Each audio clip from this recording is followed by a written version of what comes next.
Hello, ZAWAME! This is the episode Bugz2Men number 17. Hello, ZAWAME! Where we talk all about Kamen Rider Gaim. It's our fruit basket overlord and his companions, I guess. Joining me, of course, is my usual fellow host. Well, of course, you guys know me as Reggie. But joining me is my fellow host. You know him, the man. It's Gaim time with the Gaim Bros. Stop. What do we discuss today? Boop, boop. This is the one time I can make that intro. I hope you understand. I've been saving this for a year. Well, whenever we decide to do whenever they do like a Gaim anniversary thing or whatever, I mean, like they're going down the list. We can go for it again. Okay, you can leave that one. But yeah, guys. So we're waiting for our good friend TokuChris, but I know that he is a parent, unlike us, so he's got his hands full. But what are children? What are children? The philosophical question. So we're introducing a new segment on the show that I'm totally stealing from Carl. Carl, I love you. I'm sorry. So for those who don't know, I was actually on Tokudan a couple weeks ago talking about Ronin Warriors, and that conversation devolved into a conversation about Siegfried and Roy, and I blew Rob and Carl's minds when I told them that there's a movie based on them, which is honestly a very good movie. That's all I got. So we're just gonna do a general catch up because it's actually been a couple weeks since I've spoken to Reggie, and yeah, we have a lot of stuff going on. So Reggie, what has been going on, my friend? How is everything? Have you done anything fun or exciting? Apparently, I have misplaced Zach's lock seat already. It's gone. It's on the belt. Well, that's gonna be fun to look for after. But you guys know Maggie's work has it. You guys know me. I've been taking a lot of Toku pictures. I got my PS5 finally, so it's congratulations on getting something that like half of my friends just on Facebook once, dude. I'm just lucky that my brother-in-law and my sister actually had a friend who was also perusing Best Buy at the same time I was, and he actually managed to get his order in. And then I was like, hey, like my brother-in-law was like, hey, my brother-in-law is trying to find a PS5, and his birthday's coming up. Like, can you help us like order it? And I'm like, oh yeah, I can. So that's pretty much the story. And then of course, like I said, just more Toku photos and stuff, like getting used to posing, talking with a lot of the other photographers, as I call them, as well as reconnecting with Tori. It's been fun. Just talking with him again. Yeah, that's good. I want to eventually have Tori on the show for I think with a double episode we discussed having them on, so that'd be kind of cool. Tori's favorite series is double, so of course we are going to have them on for that episode. Yeah. But other than that, just work. My manager is actually leaving, so I'm going to have a new manager on the 28th, which is funny because that's my day off because that's my nephew's birthday, so I'm taking the entire weekend off. But yeah, I'm just glad to be. Your nephew's turning 2, right? Or he's turning 2. It's been 2 years, man. That's really weird. That's crazy. Because I remember seeing the tweet of you saying, "I'm going to be an uncle," and I messaged you. I'm like, "Uncle Reggie, congratulations!" Yeah, I love the little guy. He's going all over the place. I still have that extra Shinkocha Seiho O's in my closet, waiting for when he's 10 years old for me to give to him. But if he doesn't end up watching the show, I hope he doesn't. That would be like a big surprise for him. But other than that, man, just getting ready for that vacation next week. So yeah, man. I actually have visual aid. That's what I've been up to. So I built this thing. Nice. Super Manipla. Gal Hunter. Let me tell you something. This is a very fun model kit. There's barely any stickers. The biggest pain in the butt, honestly, is not really the transformation, but it's just like get the back in the legs. Because if you don't get the legs assembled correctly, it won't transform into the crocodile mode. Other than that, phenomenal little build. Took me like 4 hours, less than 2 hours, honestly. and now I'm trying to hunt down a Gao Knight for less than what eBay wants for it, and I think I have a lead on one. Other than that, man, I've been working. I've actually started watching It's Always Sunny in Philadelphia because I've heard it's a fantastic show, and I'm using my one Chris token. All the characters are assholes, including Charlie. I think that's the whole point of the show. I'm waiting for season 2 because that's when Danny DeVito shows up as Frank, and I can finally slowly build up to the one scene that I've watched from It's Always Sunny on multiple occasions, which is kind of offer you a nice egg in this trying time. when Charlie takes all the blood capsules and pukes all over his state, that's classic. Other than that, I've been playing Yu-Gi-Oh! Master Duel because, well, Master Duel. For those of you who don't know what Yu-Gi-Oh! Master Duel is, it's the best way to play Yu-Gi-Oh! Right now because physical Yu-Gi-Oh! Is too expensive, and you can just dump all your money that you would spend on physical trading cards into this beautiful game right there. I'm not gonna say how much money I've dropped on it, but I have like 12 decks, and yes, Reggie, I built a Blue Eyes and a Red Eyes deck. I don't have a problem. Stop telling me. I wasn't saying anything. Problem spending money. Huh? I don't know what you're talking about, man. But yeah, so this entire episode is gonna be talking about one of the most popular Kamen Rider series, at least from the modern Heisei era. Because it's like one of those surprise underdog kind of series. Like when it first was shown off, we really weren't kind of expecting much from it, or at least not really like the first images was like, okay, he's a samurai, and then like people look closer and like, wait, is that an orange? But of course, like the series, it garnered at the popularity. It didn't help that Gen Urobuchi was the main writer for the series. Like the person who wrote Madoka. So that was like a lot of people were expecting like a lot of the dark twists and things like that, like from that series. So I think that was what really kind of also hooked them, was how the writing was. And then yeah, it's been a wild ride, like spin-offs now with like CSM merchandise and all that stuff. Gaim is still going strong, especially here on the west side of the world.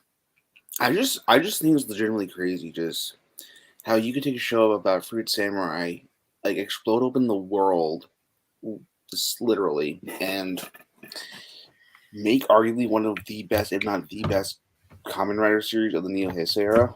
Now, granted, Reggie and I have talked about on the show. We've talked about Drive. Now we're talking about Gaim. We talked about, rather, he's talked about Ghost. I refuse to acknowledge that Ghost exists.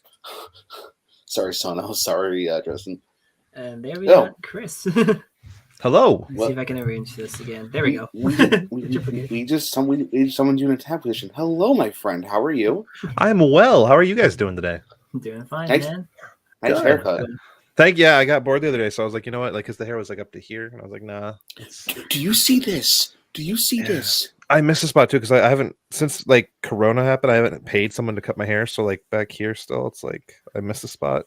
Oh, you look fine. By the way, I look like I'm a dad with 3 kids who's married, is what I look like. So no, you still have your hair, man. Well, I do, but it's kind of it's thinning out like right on this side a little bit here. Yeah. Just a little bit.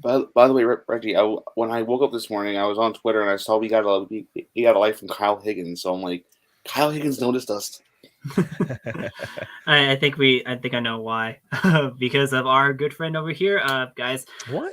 We missed the intro for him, but you all know him. He's TokuChris. Like, honestly, I don't know what to say. Like, I don't handle what people are like. Oh, you know who this is? Because I don't know. He does a lot for us in the Toku community. Also, he's just a hell of a dude, and he gives amazing hugs. At Morphicon, and I'll just reiterate what I've said on Carl's show a couple weeks ago. The best part about doing this is I get to not only meet new friends, but also reconnect with other people like Chris. Like Chris and I played Fortnite. What was it, 2 months ago during the football season? I think so. Yeah. I play a lot of Fortnite, so they bleed together sometimes, especially when you lose 95% of your matches. So like there's a lot of losses in there with different people, but I think we played at least a couple games. I want to say. Yeah, like and it's like, so it's like I said, I have a lot of like people that I fandom over in the like the Toku world. Chris being one of them, because like I said, without Chris, some stuff wouldn't have happened. I would never ever dare to ever try to take credit for anything like that. Personally, I thank you for saying that, but I don't. Of course. I don't feel comfortable being able to trace like, yes, my involvement made XYZ possible. I will say, like if we talk about like Kamen Rider in the West, right? And I know people hate the term the West, but it is what it is, right? Kamen Rider in the United States, North America, let's call it that. How about, is that a fair assessment? Yeah. Yes, a lot of that happened after a gentleman by the name of Steve, who's no longer with Bluefin, unfortunately, reached out to me literally like the week after I handed Tokunation off to Jordan. Reggie, if you remember that. Yeah. Like, I'm gonna go. I was like starting Power Ranger up or whatever. It's like I'm gonna take a step back. Like I feel like too much focus was on me versus the site, because I was, hot takes is what I was doing at the time. Anyways, they reached out to our sister site at Toy Arc, asking if there was someone they could talk to about Kamen Rider. And of course, the guys over there were like, hold on 1 second, and got me in touch with Steve. And then for the course of most of 2019, Steve and I communicated in private, behind the scenes, coming up with things like I put on Tokunation to get some engagement, to get some numbers so they could pass it on, because they were trying to build the Kamen Rider merchandise selection. They can't do anything about the show, but they could at least try to get the merchandise over here, because they knew there were Kamen Rider fans in North America. Yeah. And that increased to a point, and it was becoming more successful to a point where they were able to justify getting a brand manager, which is where Mr. David Clark comes into play, the current brand manager for Team Kamen Rider. That's when they actually got to coin the name Team Rider, and then Toei was like, you can actually call yourselves Team Kamen Rider. We're okay with that, which is a big honor from Toei. But I played a part in that, but I mean, I didn't vote 1,500 times in a poll, and I didn't purchase enough quantity of anything to make anything a reality. That was Kamen Rider fans in the United States and North America, even internationally. They're the ones who made all that possible. I'm just happy I was able to use the platform that built with Reggie over on Tokunation to make a lot of that stuff possible. And now I feel it's in a place where maybe I can help push an emphasis on something, maybe. We lost Gary. But I can push an emphasis on something to help, or to kind of, because it's one of those situations where sometimes yes, he's back. Sometimes yes, I do get a little bit more insight than a normal fan would. Because of my connections and the communication that I have with certain individuals. Other times, a lot of that stuff I can't talk about. I can't share. I can't tell you half the stuff that I may or may not know, because it's not meant for public discourse, so to speak. I also have that rare opportunity where I can help maybe explain a situation a little bit better, like that whole Premium Bandai figure art debacle. Yeah. I mean, I had a little bit more insight. I'm not excusing or justifying anything. I need to clear that up real fast, because even I was like, dude, that's a bad take. And I said that to Team Rider privately, as much as like that was not the right take. But I understand what they were trying to say, because I understand the struggle they've had trying to get figure arts from Kamen Rider on Premium Bandai US, which was basically they've asked every single time, and every single time they were told no. And on this one, the only reason they got it is because it wasn't going through Tamashii Nations. It was going through Apparel. Yeah. So they were like, oh, we don't have to ask Tamashii Nations for this one. We can just ask Apparel. And Apparel was like, sure, have it all. And so that was the message behind it, was like, hey, if we can have this one sell really good, that'll show Tamashii Nations that there's a market for that Premium Bandai figure art stuff here. We might be able to get a yes later down the road. Message was completely butchered and destroyed.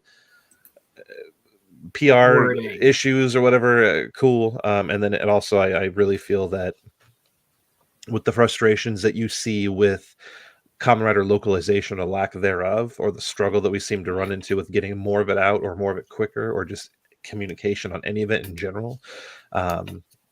Everybody needs a bad guy to dunk on, right? They need someone to yell at, someone to scream at, someone to blame all their problems on. And unfortunately, Team Rider seems to be the piñata for that one, where they get blamed for a lot of stuff that they have literally no control over. Yeah. None of that stuff. They get blamed. Oh, they're selling stuff that blah, blah, blah, blah, blah, we can't watch the show. Blah, blah, blah, blah, blah. So why are they selling it? Because nobody is stupid. Like, we all know we all know that people watch the show. They all know that people watch the show. At the end of the day, they just want you to buy the toys, both Japan and the US. So that was a long tangent. Yeah, but Sorry. Long story short, TokuChris, though, great friend of the show, great friend for many, many years. Honestly, if I hadn't joined Tokunation, I don't know if I'd be doing this kind of stuff today. So I'm honestly really grateful for you. And just a real quick side note, just going back to like Chris again. Chris told me for your fellow Transformers heads out there, go buy stuff from Chris. He actually sold me a classic Jetfire and mint and seal box for like $30 shipped, and I'm like, I love you.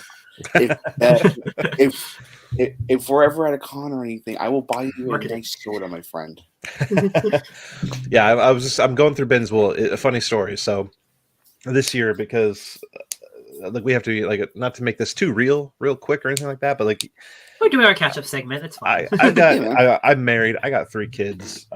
In the real world, the price of everything is going up, way up. It's getting more and more expensive to heat my house, and it's getting more and more expensive to feed my children. So that being said, if I want to buy any of the plastic crap behind me, before anyone goes, oh, well, you've bought plenty of stuff. Do you understand? Like 95% of this stuff that you see was purchased 10 to 15 years ago. Like, there's very little that's like brand new within the last 5 years. Like the figure arts up there, where are they at? I'm backwards. Right there. People are like, oh, that's like $1,000 in figure arts. I'm sure it was in 2009, 10, 11, 12, 13 when I bought them. Excuse me. Yeah. But anyways, my 3-year-old wants a Generation Select Black Zarek because he loves Scorponok. Oh. And I let him play with the Kingdom or the Earthrise Scorponok. And so I told him that if Daddy can sell enough toys, Daddy will go ahead and purchase that, but I can't afford to just be like, hey, tax return, let's go. I got too many house projects I do. I had a garbage disposal go out yesterday. Like it's that's okay. We got it all fixed, but real life is hitting. Fast and hard.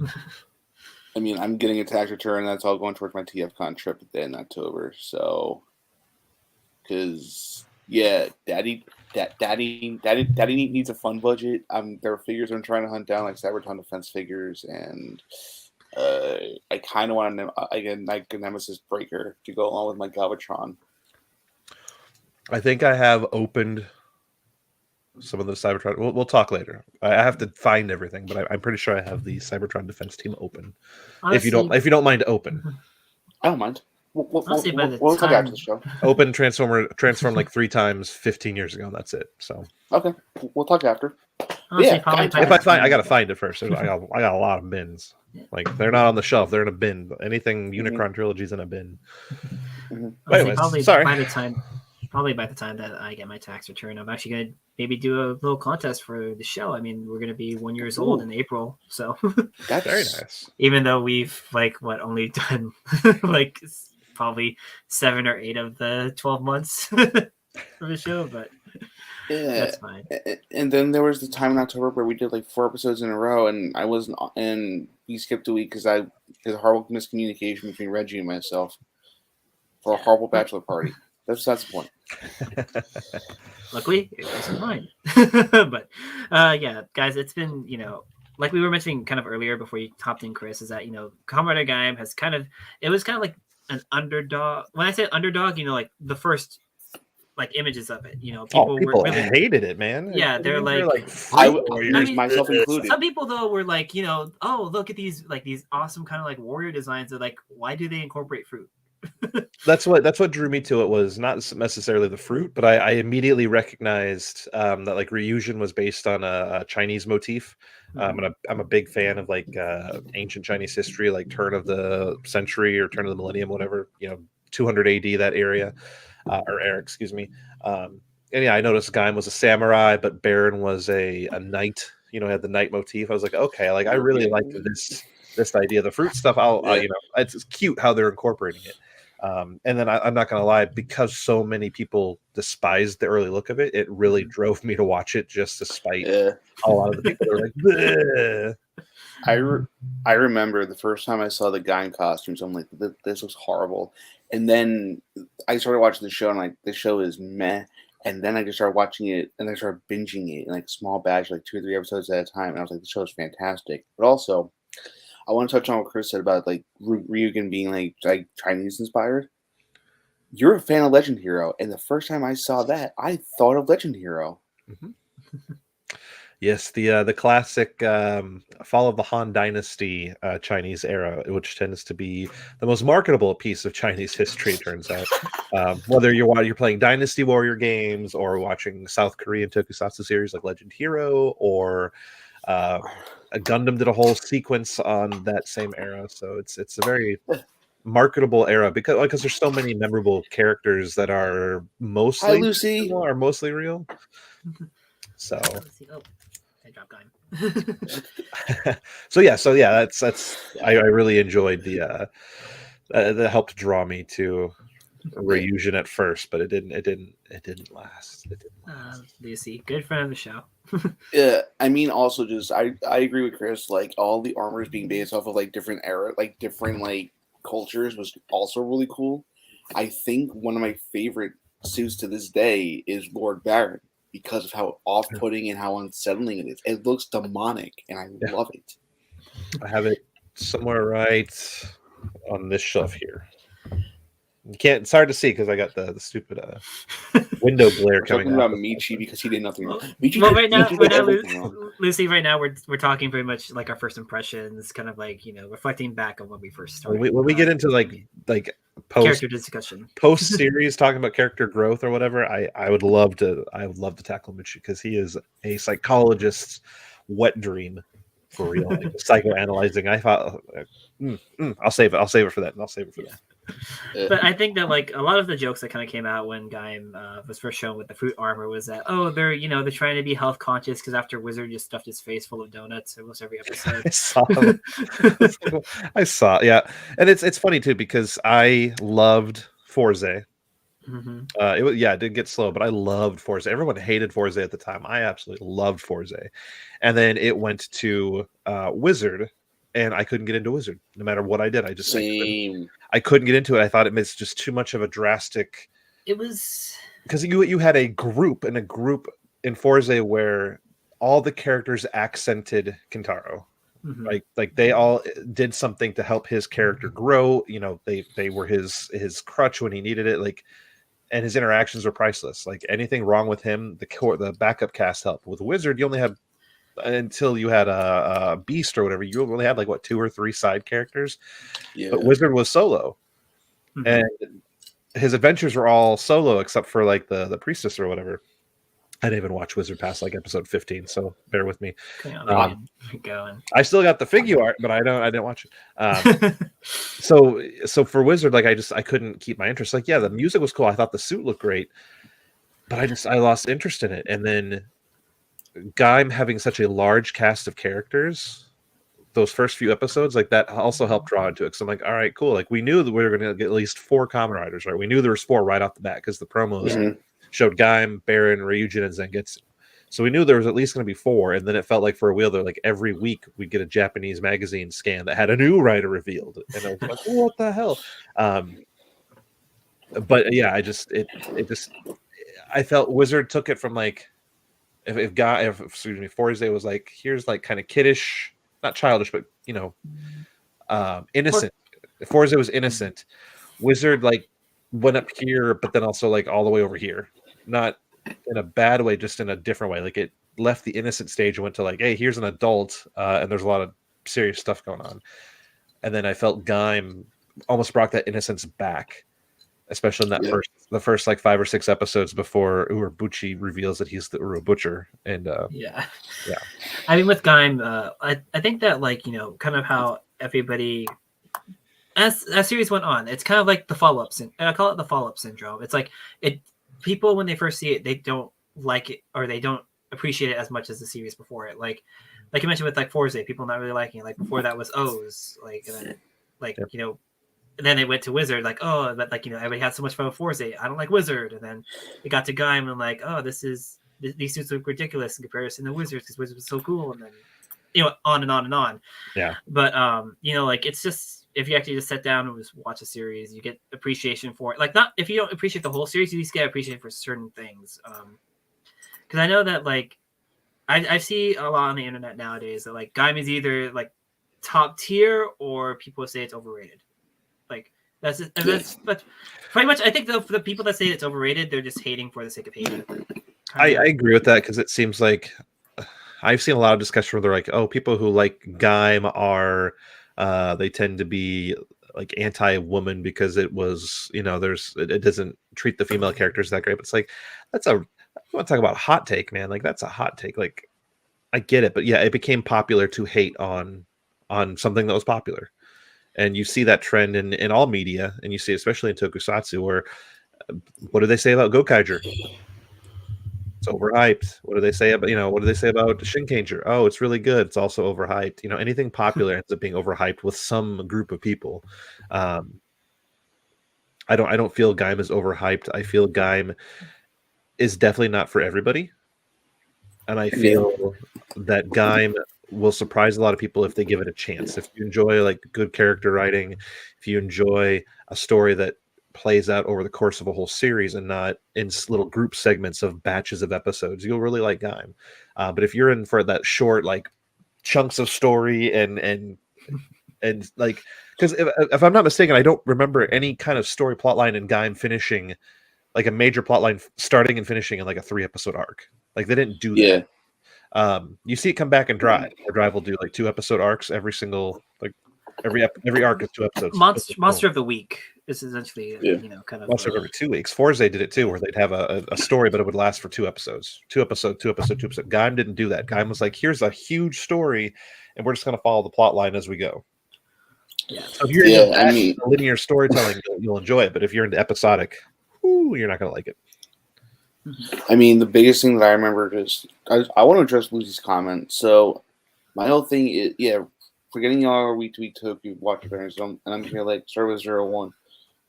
Well, first of all, I didn't start watching like Toku week to week until I want to say Gokaiger.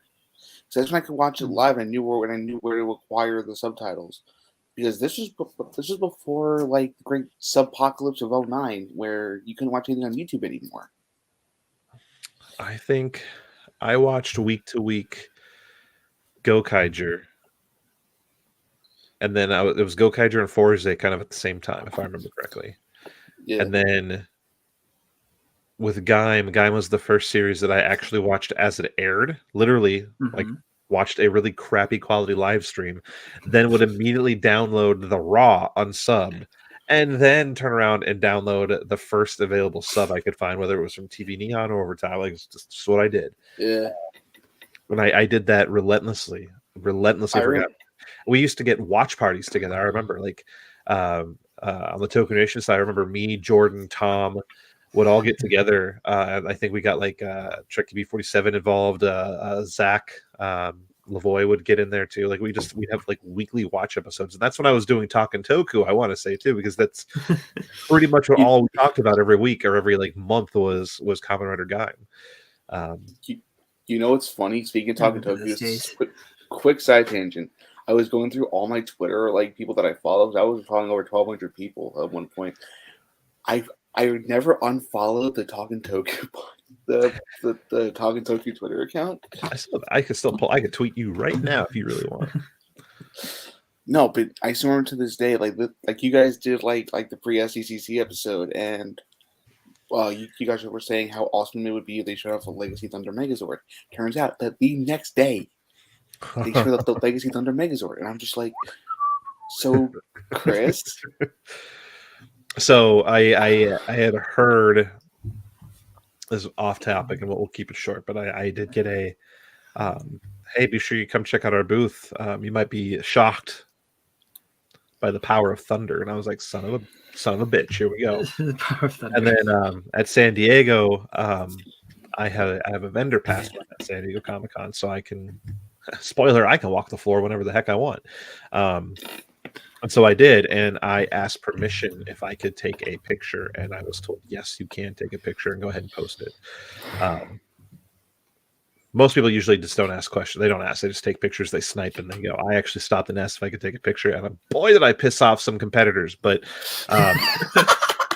why did you get the picture? Like, oh, that's all I got, man. But yeah, that was fun. Oh, I mean, and then another famous thing. Remember when the Legacy 6.5-inch figures were first announced or first discussed?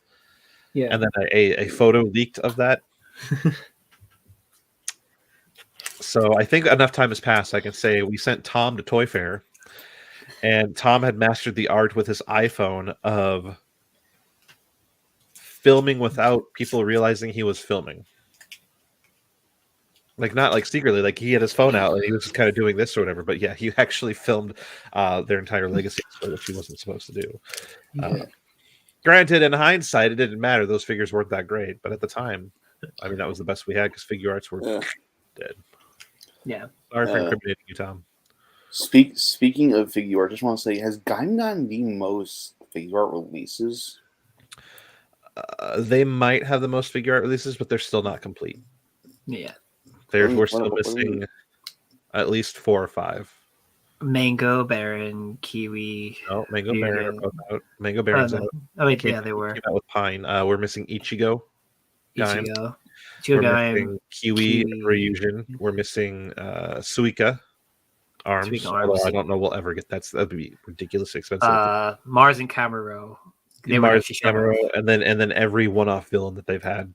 Yeah. In every single movie, the different Kamen Rider Mars forms, more or less. The female. Gaim Yami. We never got Gaim Yami, even though it was a simple.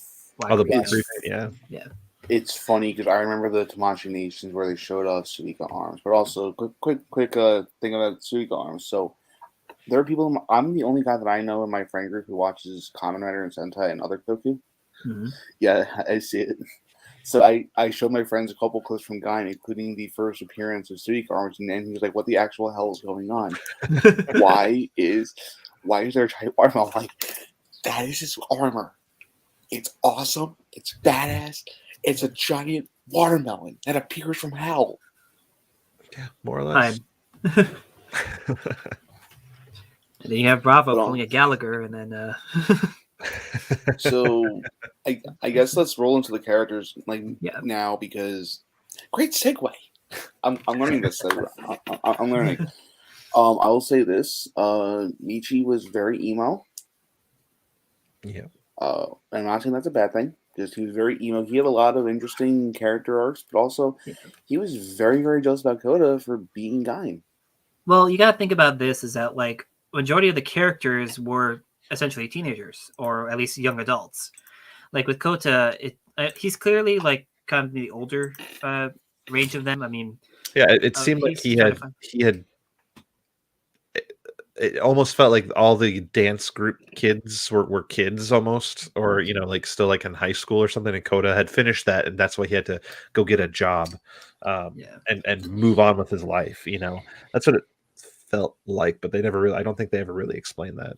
Yeah, I mean, he's still with his sister, living with his sister. He's like, Maya and Michi definitely look like they're in the kind of the younger age group of like probably like late teens, like early 20s, I would say, at least for those guys. Because I mean, like they were like dancing around during the daytime. If they had school, then they would. Where are the parents? Where are the parents? Especially like certain characters' parents who. That died in episode 14 that we never really saw the aftermath of. But like a lot of these characters, I mean, like the only ones that really were, you can tell, were definitely adults. I think they actually confirmed that Takatoro was actually like 25. You have like Takatoro, and you have Oren Pierre Alfonso, the war vet. Yeah, you have a 45-year-old guy hanging out with a bunch of teenagers, beating up teenagers. Sounds like me at work sometimes, I swear. See, Lucy, you haven't missed much. We went on a side tangent about toys, and we're talking about characters. I mean, Yes. the toys revolved around the characters. My Yeah. thought process on Michi since we started that conversation real quick. I like I said, I think it's Michi's a psychologist's wet dream, and I say that because his development and regression before he progresses towards the end,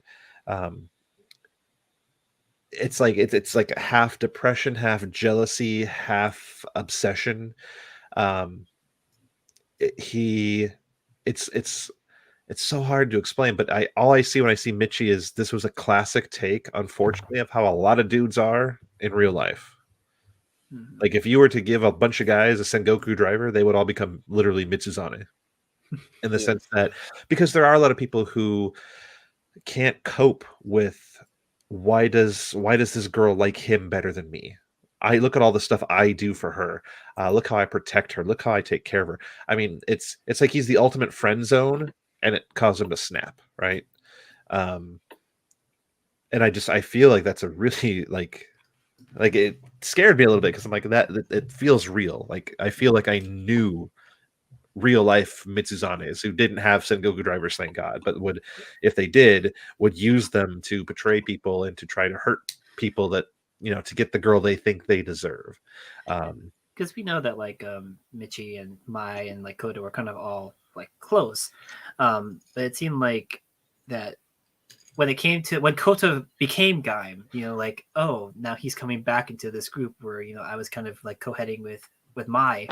So like, oh, Exactly. now he's gonna be bound more, and then he Michi got the belt. Michi got his belt and became Yugen. She was, and he was so proud because he got to be the hero. He got to be Mai's hero, right? Because he came and saved Mai. He's like, stand back, I can take care of us. We don't need Kota. I can do this.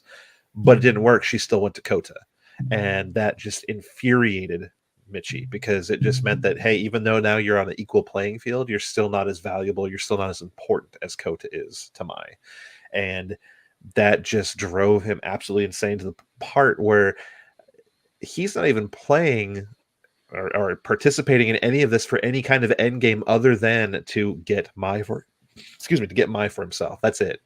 Everybody else is for the golden fruit or the golden loxy or the golden apple, whatever. Michi just wants Mai, and that's it. He wants Mai and he wants Kota gone. Yep. Lucy, not only is he a white knight, he's more like an evil white knight. Like it's just I don't know. I felt like he was written perfectly because he's not supposed to be a villain, but he becomes a villain. And at the very last freaking episode, he's the hero. That just drove me nuts. I felt like his atonement was way too fast. Way too fast.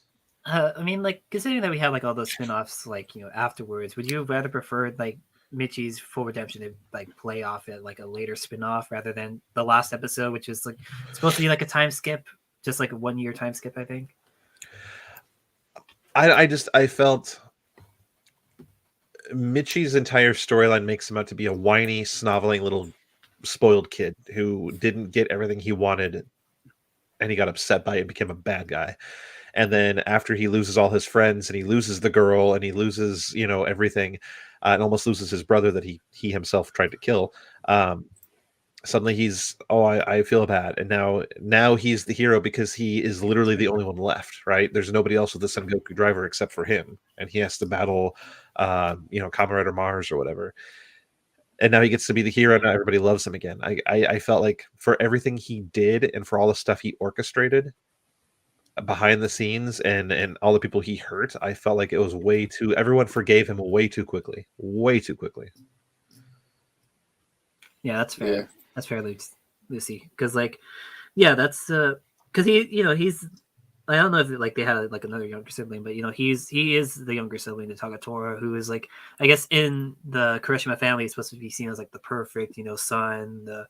So like Michi not only being neglected by like Mai, but also like probably by his family. Just, oh, this kid's here. Yeah, you definitely see. I mean, anyone who is a younger sibling to a sibling who has done exceedingly well in life, you're always going to feel that way. I know, like for my dad, for example, my dad's a younger brother, and this is going to be kind of personal, but My uncle was the successful one, right? He married a surgeon. He's a politician. He was, a town planner, a city planner for like 30 years at a major city.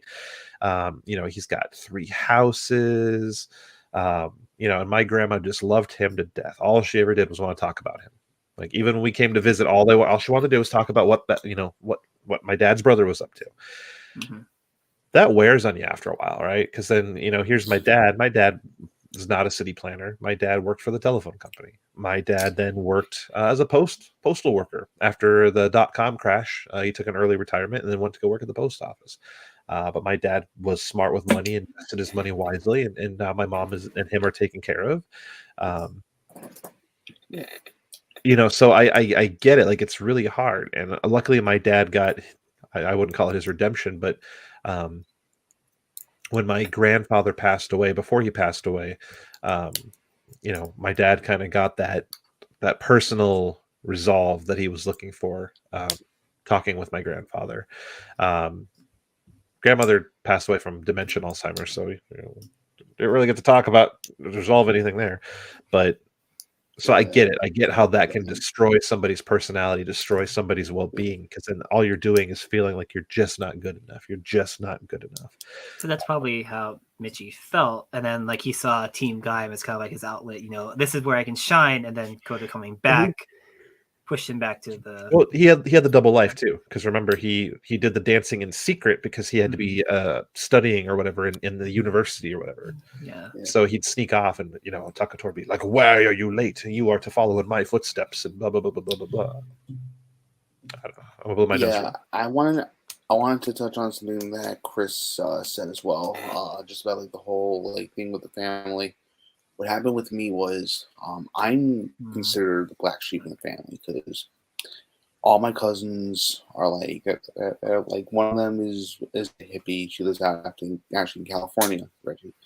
Another one actually just moved to Alaska. He's working with like snow and crap like that.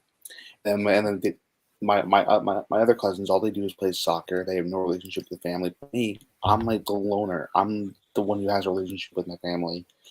And I'm the only one who's into this kind of stuff because, well, it's awesome. And my outlet, like Michi had with dancing, to get away from Takatoro, is this and these things that I play with on occasion. So I can relate to Michi's character, and that's next art fire you have, but. I can pull anything you want, man. Just tell me what you want. I can pull it up real quick. I can go G1. I can go Star Wars. I can go G1 again. I can go Kamen Rider. I can go Super Sentai. But what you need. But Chris, can you go really, really rare Sentai mecha? No. Toy Star Chris. I can. Sorry. Hold on. Yeah. Hold on. I can't go rare It's Sentai time. mecha. I can go Q Ranger It's time mecha. for the- That's the extent of my Sentai mecha. And Gary pulls out. It's time for my daily flex. Oh, very nice. Is that the Japanese one or is that the FAO Schwartz American one? It's the Japanese one. Got this for 110 ship with stickers unapplied. Mint in box. Ooh. There's only like 15 of those, I think. Mark, I'm pretty sure he'd appreciate that. That comment. Lucy, I'm sorry. I got rid of all my X8 stuff about a year ago. I think I might have somewhere in a box. I might still have the what is it? The budget line where you had the figure, but then you could the Level Up Rider series. The Level Up Riders. I think I still have all the Level Up Riders. Which means I have Snipe, I have like a Battleship. Bang Bang Simulations. And Nerdbane Mark, thank you. Again, a lot of this is I'm still working on. Like I have Power Ranger stuff's being reworked. There's some Marvel Legends there too. So we're still reworking. It's just it's so hard to work with 3 kids like that. Stuff is on those walls, so I can't aim the camera. I mean, but that's why I just have these guys up here with me. Everyone's seen my collection at one point or another, whether it be on my YouTube channel or I was on Carl's show a couple weeks ago and I showed a lot of my stuff. But one thing I wanted to bring up, like not related to Michi, but to Baron. Baron's a badass. You want some Gaim Does stuff? Chris- Okay, hold on. Kuman Kaito. Give me 1 second here. Okay. Yeah. Kumon So, Kaido this.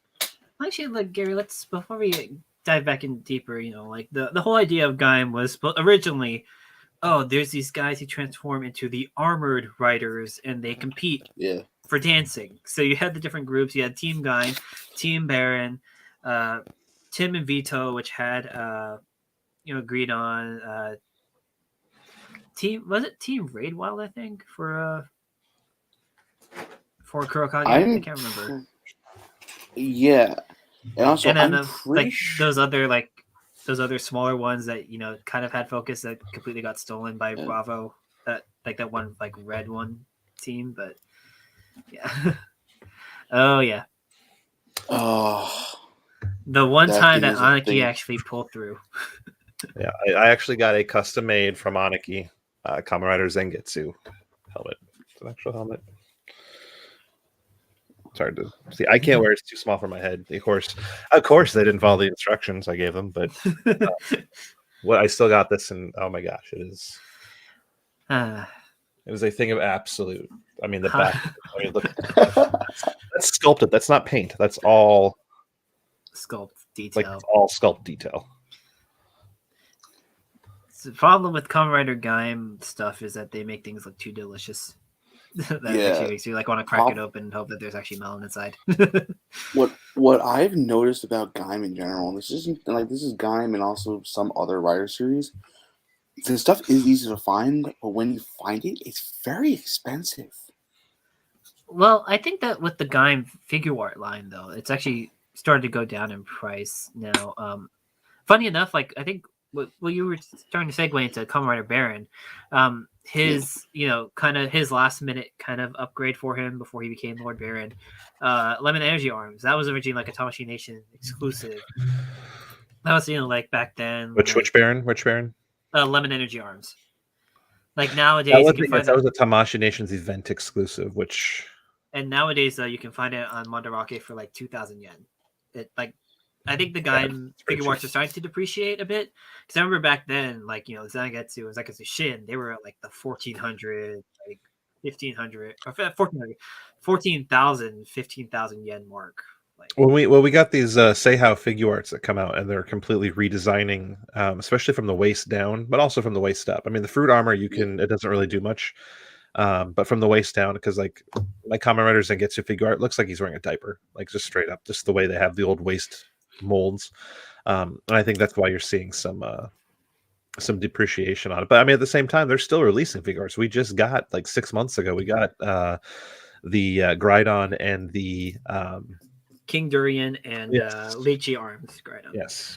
So we just got what Chris kind of talking about the Kachidoki Zangetsu Arms, which is a thing of beauty. But yeah, otherwise, I remember, because the one that was always most expensive, the one that was the hardest one to get a hold of, was always Zangetsu Shin, because that was a premium Bandai release, but it was apparently very limited. So that thing was $150 until just the last year or so. Now it's $95. But it's still a beautiful. If you can get Zangetsu, it's beautiful. Mine's down on the bottom level. I'm redoing this whole. Sorry, it's all mirrored. So this shelf right here, I'm gonna have to redo, because I have some sticky tack now to hold my stuff down. Yeah, because otherwise it just go boom, boom, boom, boom. My SIC, because I have the complete SIC Gaim collection as well. That's what you see right here. Yeah, they've all completely collapsed and they're falling forward. And just be grateful, Chris, you're not in earthquake country anymore. Anymore, I mean, there's been 3 earthquakes out here in the last 3 months. Oh, really? Wow. I mean, one thing that I will say is I remember listening to the old RR podcast, the OG one. I remember them saying you can never find the Armor Chain series Pine and Ichigo arm set less than $150, and I just saw it on Mandarake for 3,500 yen. So I have the entire series of that too. All Gaim all the time. That's what I bought. I'm pulling up Mandarake right now. So Lord Baron, 7,000 yen. CSM Baron set is. I still don't have my CSM. Where are you, TokuCollectibles? Where's my please pay us money? I'm waiting for my Kachidoki Gaim CSM. Sorry, going through Kamen Rider Knuckle, $20. Not even $20, 2,000 yen, so that's like $17. Jimber Lemon or Jimber Lemon Arms or whatever, Kamen Rider Gaim, 4,000 yen. Grindon, 4,500 yen. So I mean, if you want to get figure arts, and I think these are mostly unopened. Just double check. Most of the time, they're like slightly. They just Yeah, been that's opened open. or That's open. package damaged when there's just like a little tear in the box. Yeah, so I bought this for a upcoming giveaway, right? Mm-hmm. All right, this was unopened box severely damaged. I'm not sure where the box severely damaged is. Haven't figured that out yet. But this was only 4,000 yen for 01. Yeah, so, I mean when I bought my Gengai from Mandarake, it was like, yeah, box opened. I'm like, okay, how much? $110. Perfect. And then I got a Kawan Tamashi blade, and I spent $220 with shipping. I'm not proud of that. So I'm still looking at more stuff on for Kamen Rider Gaim now. So am I, actually. So I guess I want to transition into talking about the main man himself, Kota, because Kota reminded me a lot of Godai from Kuga. He was always happy, always smiling, and then he became Fruit Jesus, or the Fruit Ninja. Oh no, Fruit Jesus. He is, as far as the character goes, he is very like he got to go through the ringer, so to speak, because he was always trying to be positive and always trying to look out. He reminded me of Kentaro from Forze, in the sense that he was always trying his hardest to look on the bright side and do the right thing, which is what a Kamen Rider is supposed to do, right? Yeah. You know, and despite everything, despite his best friend betraying him, besides you know, his biggest rival, he's always trying to make his biggest rival be his friend. Never worked out in Kaito, but he never gave up, and he kept that positive energy despite literally the United States trying to nuke Japan. Which still blows my mind that they had the whole thing. But I mean, that's what I like about him as a character, is the fact that he remained true. They didn't change him, even though they did make it a point to make him suffer as much as they could. He stayed true to the morals and to the ideals of what a Kamen Rider is. I mean, of course, he did have kind of like that the usual heroic blue screen of death when he found out that, you know, the very first monster he killed happened to be, spoiler. Yeah, Mark hasn't watched the series, finished the series yet. Somebody missing. So, yeah, that's just all I'll say, is somebody missing. You know, like the fact that the guilt that he went through for that, but then he overcame it. Well, he overcame it and conquered it. And yeah. Let's see. Lucy says, I heard the reason why Kaito despised Koto is he hated that he would apologize a lot when they were younger. Apparently, because Kaito hated weakness. Kaito just hated signs of weakness. He hated weakness, anything that he was perceived to be weakness. And I think Kaito's biggest issue, there's a flashback, I think, where Kota apologizes and Kaito gives him crap for it. But I don't think it was that stemmed from it. I think it was Kaito transitioning to Kaito. His anger and his hatefulness towards weakness comes from the fact that he thought those who were weak got trampled on and destroyed. So to not get trampled on and destroyed like his family was, you have to be stronger than them, and you have to be strong and no weakness, because of weakness you'll lose. And he didn't quite realize until the very end of the series that what Kota stood for wasn't weakness, but it was for a different type of strength, a stronger type of strength than what Kaito actually represented. It wasn't physical strength, it was the emotional strength. It was the strength of the people around you, because the more people you have with you, the stronger you become, right? A better foundation. Doesn't matter how personally strong you are. It's about having a strength of friends, a strength of number, a strength of resolve, of up here is just as important as right here, you know? Yeah. What I will say is, and this is just something that is burned into my memory. The second episode where he trying out all the ascension poses, that has a permanent space in my brain, Because, like I said, I like goofy characters in Toku. That's why, like, I still say to this day, and Lucy, I know you haven't finished it yet, but I just don't think you have. Kamen Rider Blade had the perfect balance between serious characters and goofy characters. I need to rewatch Blade because I owe it to, I need to because Blade's my favorite Kamen Rider. And one of the things that always stuck out to me was just how lovable Kenzaki was and how lovable Tachibana-san was, even though Tachibana was kind of an asshole. That's the point. But what I will say is one of the things that I really liked about Kota was that he was always very loyal to, not only Team Gaim, but also to everybody. I mean, including Mai. Yeah. And he's one of the rare Toku characters who wasn't corrupted by darkness. Kaito is a very strong definition of true anti-hero, in the sense that he's still a hero, just not in the way you're supposed to be a hero. Like he still has a sense of morals. Well, yeah, well, like you see, like when Michi was gonna shoot and finish off Gaim, right before Takatora died, Kaito stopped him and called him weak. Said shooting somebody, shooting somebody in the back is weak. Kaito saved Kota, even though Kaito was trying to kill Kota at the time. It's Kaito. I felt like was that angsty anti-hero done right, because you see it repeated going forward in the series afterwards. But Kaito, to me, stands out as being one of the best secondary writers, probably of all time. And again, I'm a huge Gaim fan, and I love Build. Don't get me wrong, Gaim and Build for me are like this. But I would, if I had to pick a number two, it would definitely be Kaito. Yeah, and another thing you might also is, he actually has, like, Lord Baron. It's like I said earlier, Lord Baron, as to me as a design, just struck me very, very well, because I'm not a fan of, like, religious mythology at all, but I felt like it was like God versus Satan, and I'll tell you why. It's the suit design. David, Chris. So I'm used to have my figures right here. I could just grab them and be like, check it out, but now they're in that glass case. So no. So it's for me, it's just like the whole design of, like, Lord Baron, like, being representing evil, like he. It's like the Garden of Eden, okay? That's what I'm trying to get out. Like the Garden of Eden, I mean, eat the man of the beginning, the woman of the beginning, the forbidden fruit. You eat the forbidden fruit, and a snake. I mean, snake. And then DJ Sakura, a snake. By the way,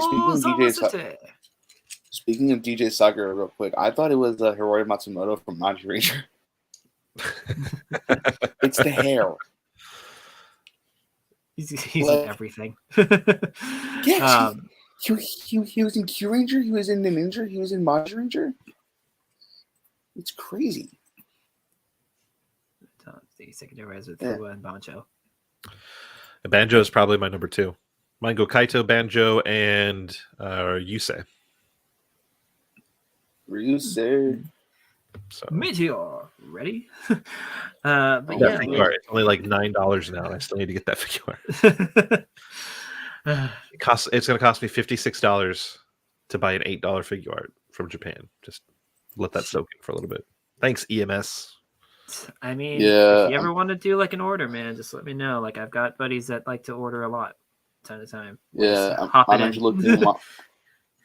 I'm looking on Mondo Rocket right now, and there's something that I want. I want to try to grab a Phoenix, a HELLOOOO Voyager from Q Rangers. I haven't seen it. That's just my favorite mecha from that series. And which one? It's 2000. HELLOOOO Soldiers mecha. The rocket ship. I have that.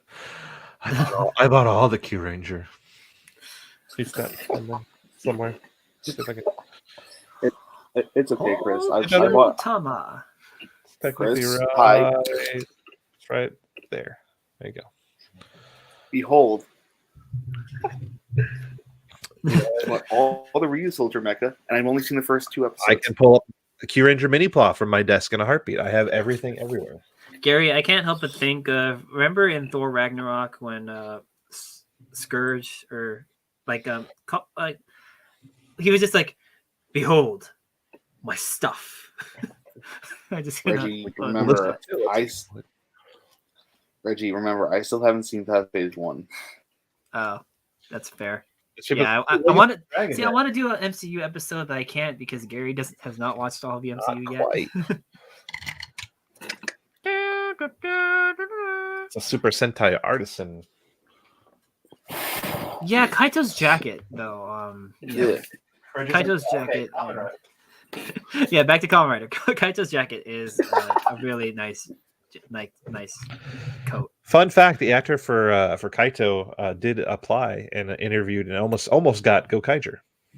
Which is funny because their coats are similar and their hairstyles are similar. It's like he was like final 3, I think they said, for Captain Marvelous. Gokaiger. Banana. I still think to this day the fact that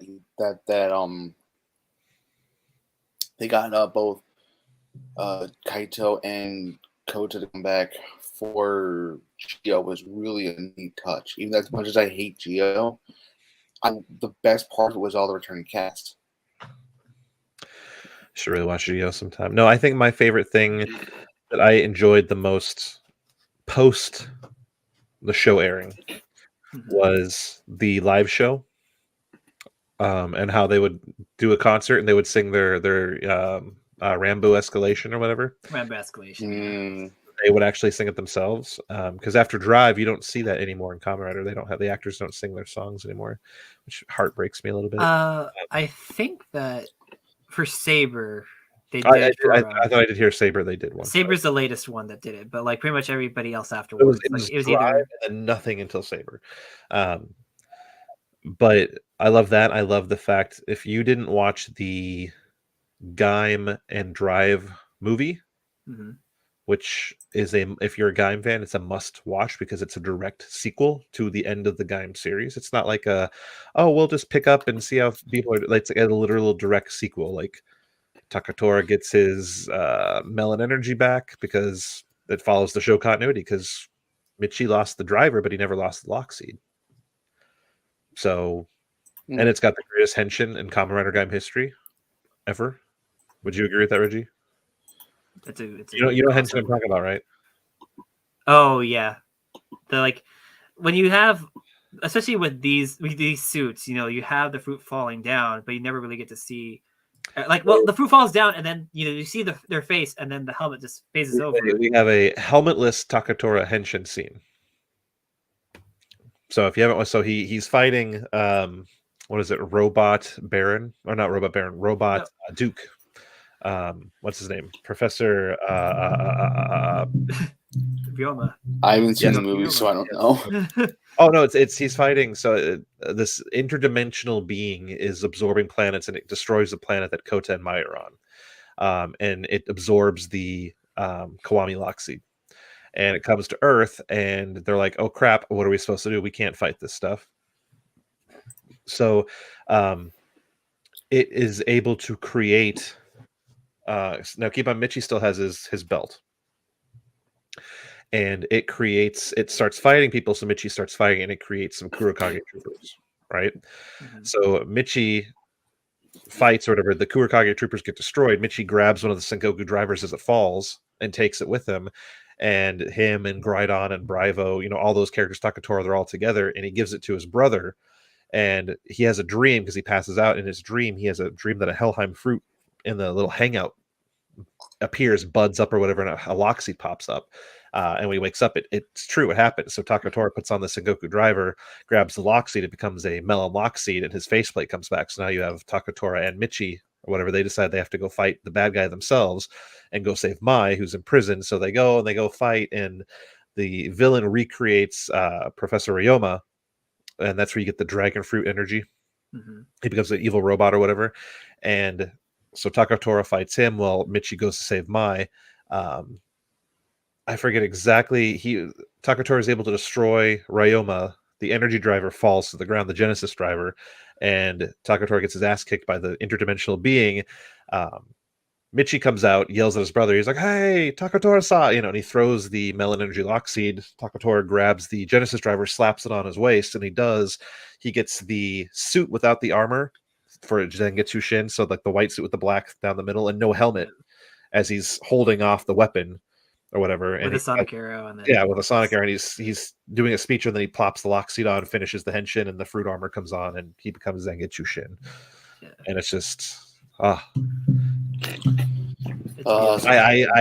have a romantic relationship with all things Takatora. Like, I hate Yoma, a good quitting character, but man, I see the yeah. I mean, Professor Yoma, like he had such a big ego. He named the drivers after himself.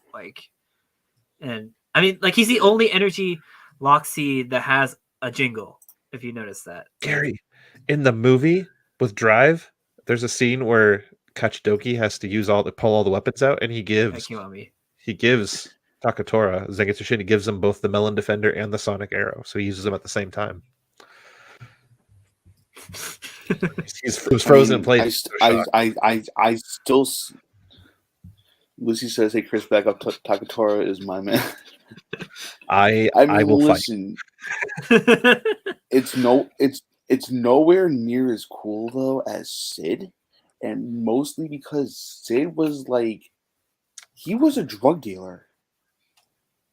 And he had a really are we saying hat. Cool? Or are we okay? We're saying cool. I was like, wait, he's a drug dealer. He's cool. But yeah, he's essentially a drug dealer. Like selling out the lock seat, selling out the drivers, like tempting these younger, individuals to buy his stuff. Deal, Lucy. Deal. Poor Sid became Shuri. Yeah. Yeah. What do we call a Kiwami squash or something? I don't know. Cherry scat. Kiwami squash. Cherry energy stocking. The cool thing about like those energy, the Genesis riders, was the fact that like almost all of them had their armor on the right hand side, except for Sid, who was left handed, and he actually had his on his left hand side. But yeah, he was a despicable guy. I dropped Gaim's Loxy I just saw, so I'm trying to find it. The problem with these is that like they don't stick, so that's just the issue. Yeah. But yeah, I'll find it after the episode. But yeah, Sid, very despicable. I find it funny though, is because like Sid was one of the few characters from Gaim I actually cosplayed as before. Whoops.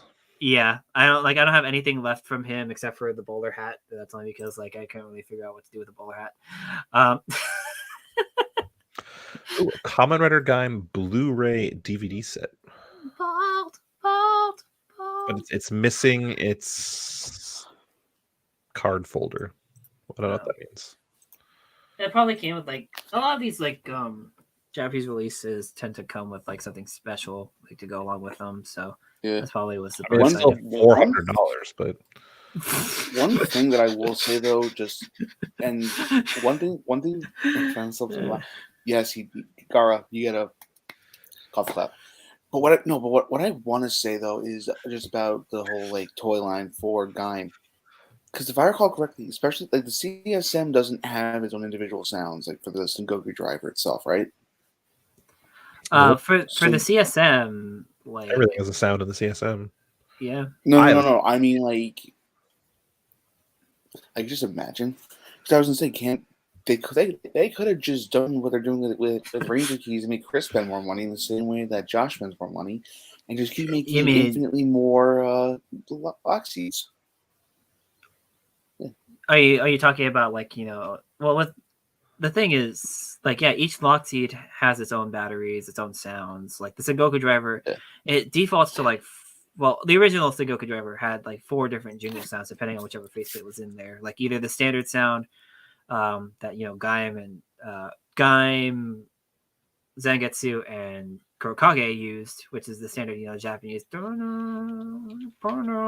or the night sound that you have with Gridon and Baron,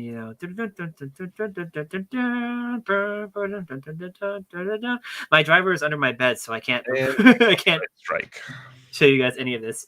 Yugen was the only one that had like kind of that dun, dun, dun, like kind of like the kind of Chinese techno kind of sound. And then you had the rock star sound that came with Bravo and Knuckle. Basically, the actual driver itself holds the jingles in the background, and on the CSM side, it also has some Voice voice lines. related stuff, and it unlocks based on what faceplate you put in. As far as the rest of the sounds, they're mostly contained within the lock seeds themselves. So it's hard to unlock a driver because most of the unique sounds come out of the lock seed. Yeah, like my whole thing is, while I would love to be able to get infinite amounts of lock seeds, A, I live in a tiny apartment with my mom and her boyfriend, so all my geek stuff is in my room, and B, that's a rabbit hole that I don't want to go down. Like, I give everybody credit. It's just like I can never do it. I'm trying to think. Chris, what's your favorite suit in the show? Suit in the show or suit in show altogether? In show altogether, because keep in mind, I haven't seen any of the movies. I haven't seen Kamen Rider Gaim Ringo Starr versus the Masters of the Universe. I would say I think for all of Kamen Rider Gaim shows, movies, whatever, I will have to always default my favorite suit to be just the standard Zangetsu suit. Yeah. It's a pretty suit. I mean, I know it's kind of lame. It's bland, right? It's just white, gold, and green, and that's it. But it's got two of my favorite colors in gold and green in them. But I like the design of the helmet. I thought that was really cool for it. And then I like the fact that I thought it was a perfect motif because he's got the Musou saber, just like Kamen Rider Gaim, but he's got the Melon Defender shield. So he's a sword and shield Kamen Rider with a heavenly crest. He literally is a white knight, literally. And I like his iterations. Like, obviously, Zangetsu Shin is a beautiful upgrade, especially the soda bubbles and the red, kind of orangish red visor. The watermelon Gaim or watermelon Zangetsu. I forget the exact name for it. Yeah, watermelon. It's a definitely unique take on the character. Mm-hmm. I don't like the red visor though. I didn't think that was appropriate. Well, not appropriate, but it didn't flow for me. But yeah, I mean, that's for me. That's probably my favorite. So I do like Kachidoki a lot. Both Gaim and Zangetsu Kachidoki. I feel like Gaim Kachidoki works a lot better than Kachidoki Zangetsu. But yeah, that's what I got. Reggie, you? For suits? Yeah. I think I'm kind of following the same logic that Chris had when it comes to like favorite colors. Yugen's actually the base suit, Udo, because purple, and it actually blends really well with the green. And also the same thing with severe Kamen Rider double vibe the first time I saw it because of the green and the purple, which is ironic because he gets the legend double lock seed in the Wizard Guy movie. So, but yeah, like it's I think that's like one of the better suits. Like, I'd say of the other writers, honestly, Baron Mango arms as well. Like, I just love the curved horns and then the big old like melon, not melon, the mango, Baron Mango. Not why I said melon. Baron Mango arms. There is that. What is it? A DVD extra? I used to have it. Maybe I still have it. The fresh orange. The fresh orange thing where they just in like 15-second clips. All have they would wear the other armor of the other characters like you could do with the toy. So Zangetsu had banana and Ryujin had melon and Baron had orange. Like, they did that for like a 15-second clip. That was it. Yeah. I mean, of the arms themselves, like, honestly, banana arms is like the best one to swap around with everybody.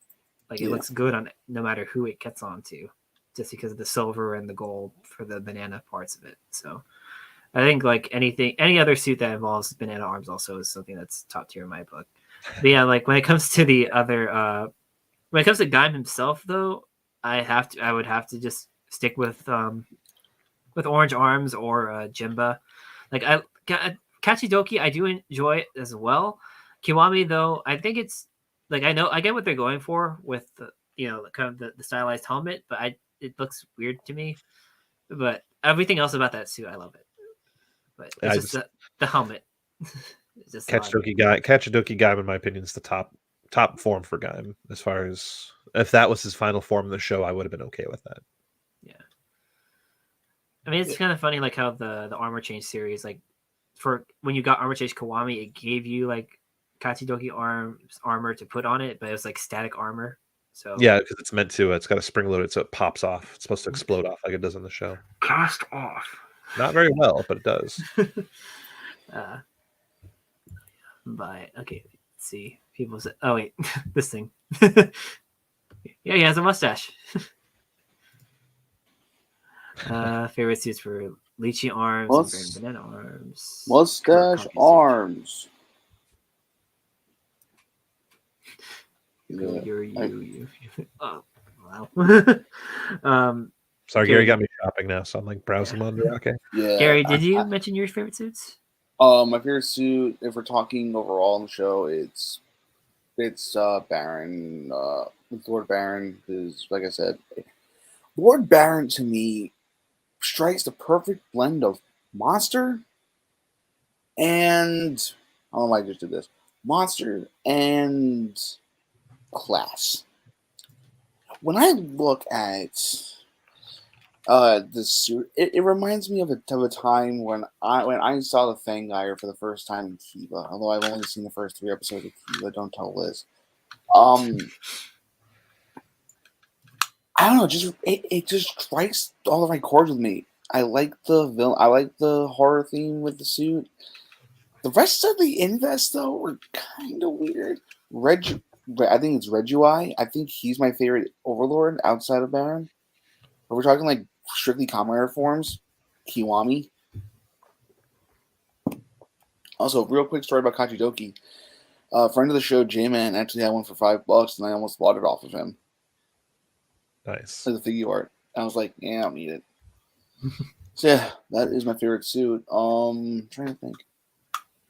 Okay, can we just talk about real quick how awesome all the music is? Like, to go off what she said in the chat, Rendezvous Escalation is god tier music. Agreed. The music video is great too. Yes. It's literally just 2 men yelling at each other and telling you and telling them, I love you, I love you. Like, no, I love you more. I love you more. Yeah. Also, real quick, Chris, you're not. I'm making my shelf shop too. I saw like 3 items on Mandarake that I want, but I'm like, I don't have the money right now, but I want to. I'm being the good one because Revy and Vice come out next week, or this week actually. So that's not out. See, I pre-ordered those and then I canceled my pre-order, and I was like, oh. But now I got demons. I got demons secured, so that's all that really matters. Demons is what matters. I build genius, so we're good. I mean, listen, this thing here started me down in a really bad path. I have all of. I have. So I bought my, what is it, Gao King or whatever. Yeah. The original one, it was missing the front face. And I got discouraged and I just tossed aside. A dear friend surprised me with a late Christmas gift and sent me a whole new set for free. Double checking that the face was on there, so I can actually start like building these again. But I've bought them all. I have like 4 of them sitting on the floor right over there. Like, just because I'm just like, I didn't have any interest because I'm like, now I can. And it's like I'm afraid. I'm afraid to. I'm so afraid to because like, that's such a time sink. One of my buddies is after he ordered an extra gown night, so I said, if you have no use for it, I'll pick it up off you at the end of March. So, I mean, granted, I have some money now because I've sold some stuff, but I need to start selling stuff too. Your little buddies. I promised my 3-year-old I would buy him a Black Zarek. Well, buy us a Black Zarek.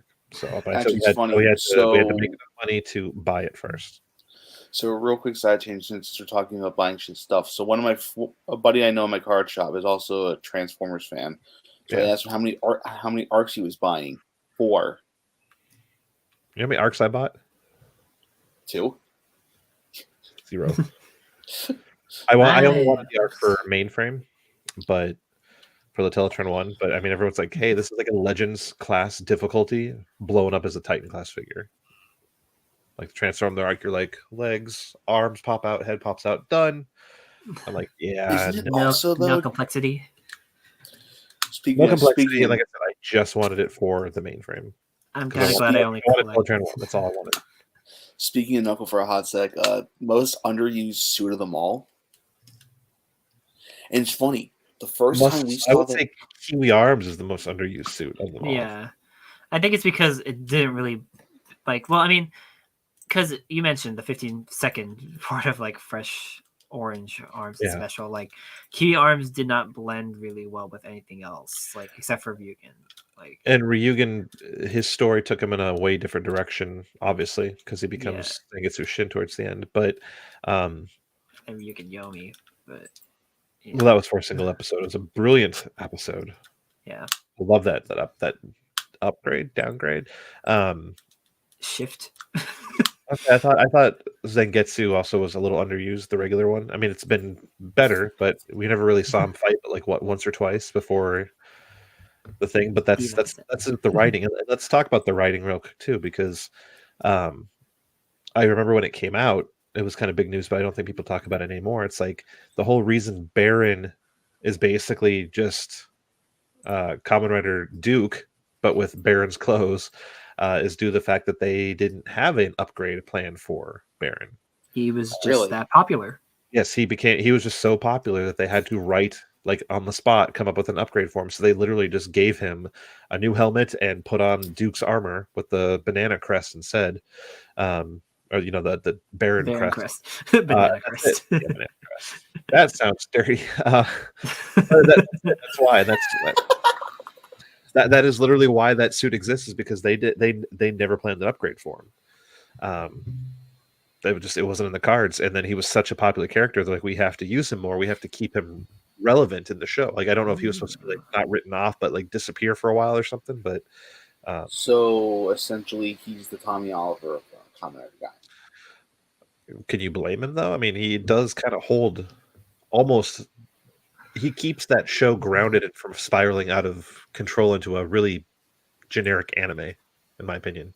Yeah, I mean, also, what I will say is I just love how willing the Gaim cast is to come back. Like, they've come back for a bunch of movies, a bunch of like one-off specials. They also came back for Geo, and I think it just goes to show that like Gaim is a fan. I don't know how well Gaim did in terms of toy sales. But, I mean, it must have done very well to be getting all this like love like almost 10 years later. Most of what you see after Kamen Rider Drive, because keep in mind Drive was developed while Kamen Rider Gaim was still airing. Everything after Drive, if you notice, is incredibly merch heavy. That's all thanks to a certain Kamen Rider Gaim. Gaim blew the doors off merchandise sales, like absolutely, because the arms changed, the lock seeds, then you had the figure arts come out. That's why it's the most figure arted, is that a word, show. I believe that there is. I mean, listen, you can make it a word if you want. Figure arted. It's a new verb. Figure arted. Trademark it. Put on the pant. Putting in the patent now. But yeah. No, but it's like Lucy, I think you're talking about the Yomi. Ryujin Yomi. Yugen Yomi. That's where he's in that red suit, and it's like the cloth is tapered and ripped on the bottom, and he's got like it's red, and he's like his raisin suit. No, I would say it was the red grape suit versus the black grape suit. I want that for Gaim. Okay. Oh wait, do you know all those bean plushies for riders that start with Xaid? I want that for Gaim. Yeah, they should do this. Tell me about it. Wait, I have a question. What are bean? Wait, do you mean the bean plushies? What that TokuChris was selling? Kind of look like Zoom Zooms. Are you talking about like that, Lucy? Like the Zoom Zoom line, where it's like they're kind of like. I had Ant-Man somewhere. Oh yeah, he's over there. But kind of like that. Is it really going to blame? Many people say it's Xaid that mainly had boosted merch hype. Yeah, I think it's the fact that they were the gimmicks kind of helped. The fact that they were they actually had lights and sounds, that both of those series sales went up versus like the little flip gimmick of the shift cars is fun, but they're more like fidget toys. Same with the icons, just clicking the button. But I think that when it came to like lights and sounds, incorporating those gimmicks, like that's probably what they why those sales were high. And like we're also seeing more sales because obviously we're going into like CSM. Like what the most recent set in Japan that came out was the one for Gaim, and next is going to be the Yggdrasil set, I believe. But yeah. Oh yeah, I forgot, Lucy. I forgot we had that group chat for the episode with you and Mana. they look like I have these beans. Let me go to the group chat. Okay. Thank you. Yeah, because I know that Pocket Toku. This is a shout out to a person who made like my little Ong sleeves. Pocket Toku. I know that they make kind of like bean plushies, I believe. So try to check them out. See if they have anything for like X8 or for Gaim. But yeah, those little plushies are like really cute. Here, let me go grab the zoom and show you guys what I'm talking about.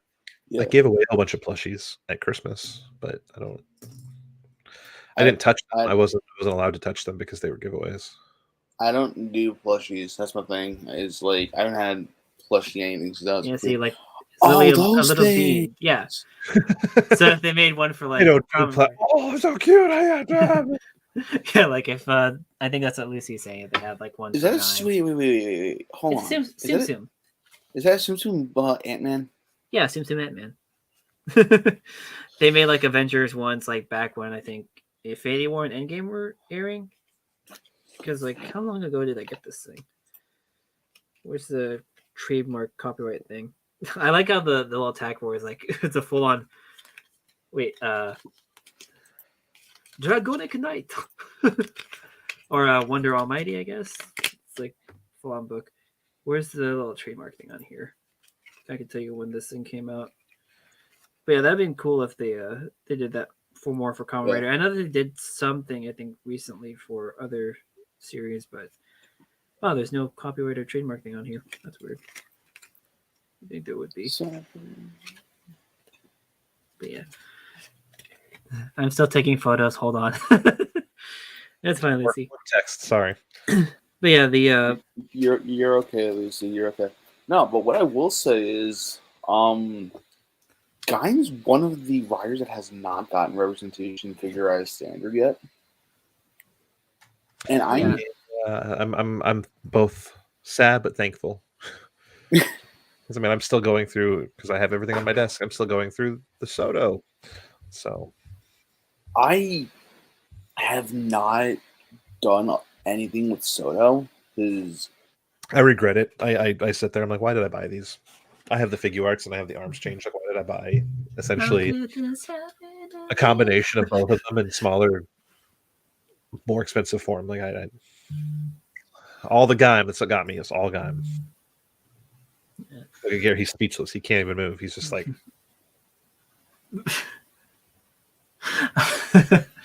But yeah, like the figure art standard though. I'm sorry. You're fine. It's funny. But yeah, the figure arts line, I think like the most recent releases are kind of be coming out soon. The next lineup ones are Kamen Rider Black, Kamen Rider Ghost, which is a gimmick one with the hoodie, and then in July we're supposed to get the figure arts standard Taja Door combo, which thankfully I have that pre-ordered. We're getting all the O stuff again. I know, like I'm almost done with all the combos for figure arts, and now we're gonna get the. See, now here's what I really want to know.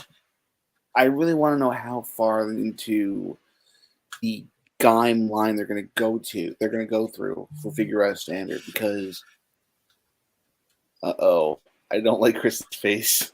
That's all I'm going to say.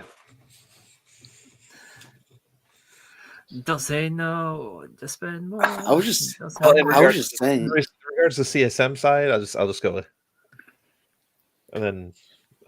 I was just thinking, Chris, if they do like the core 4, like maybe one other armor for each, your wallet is going to kill you.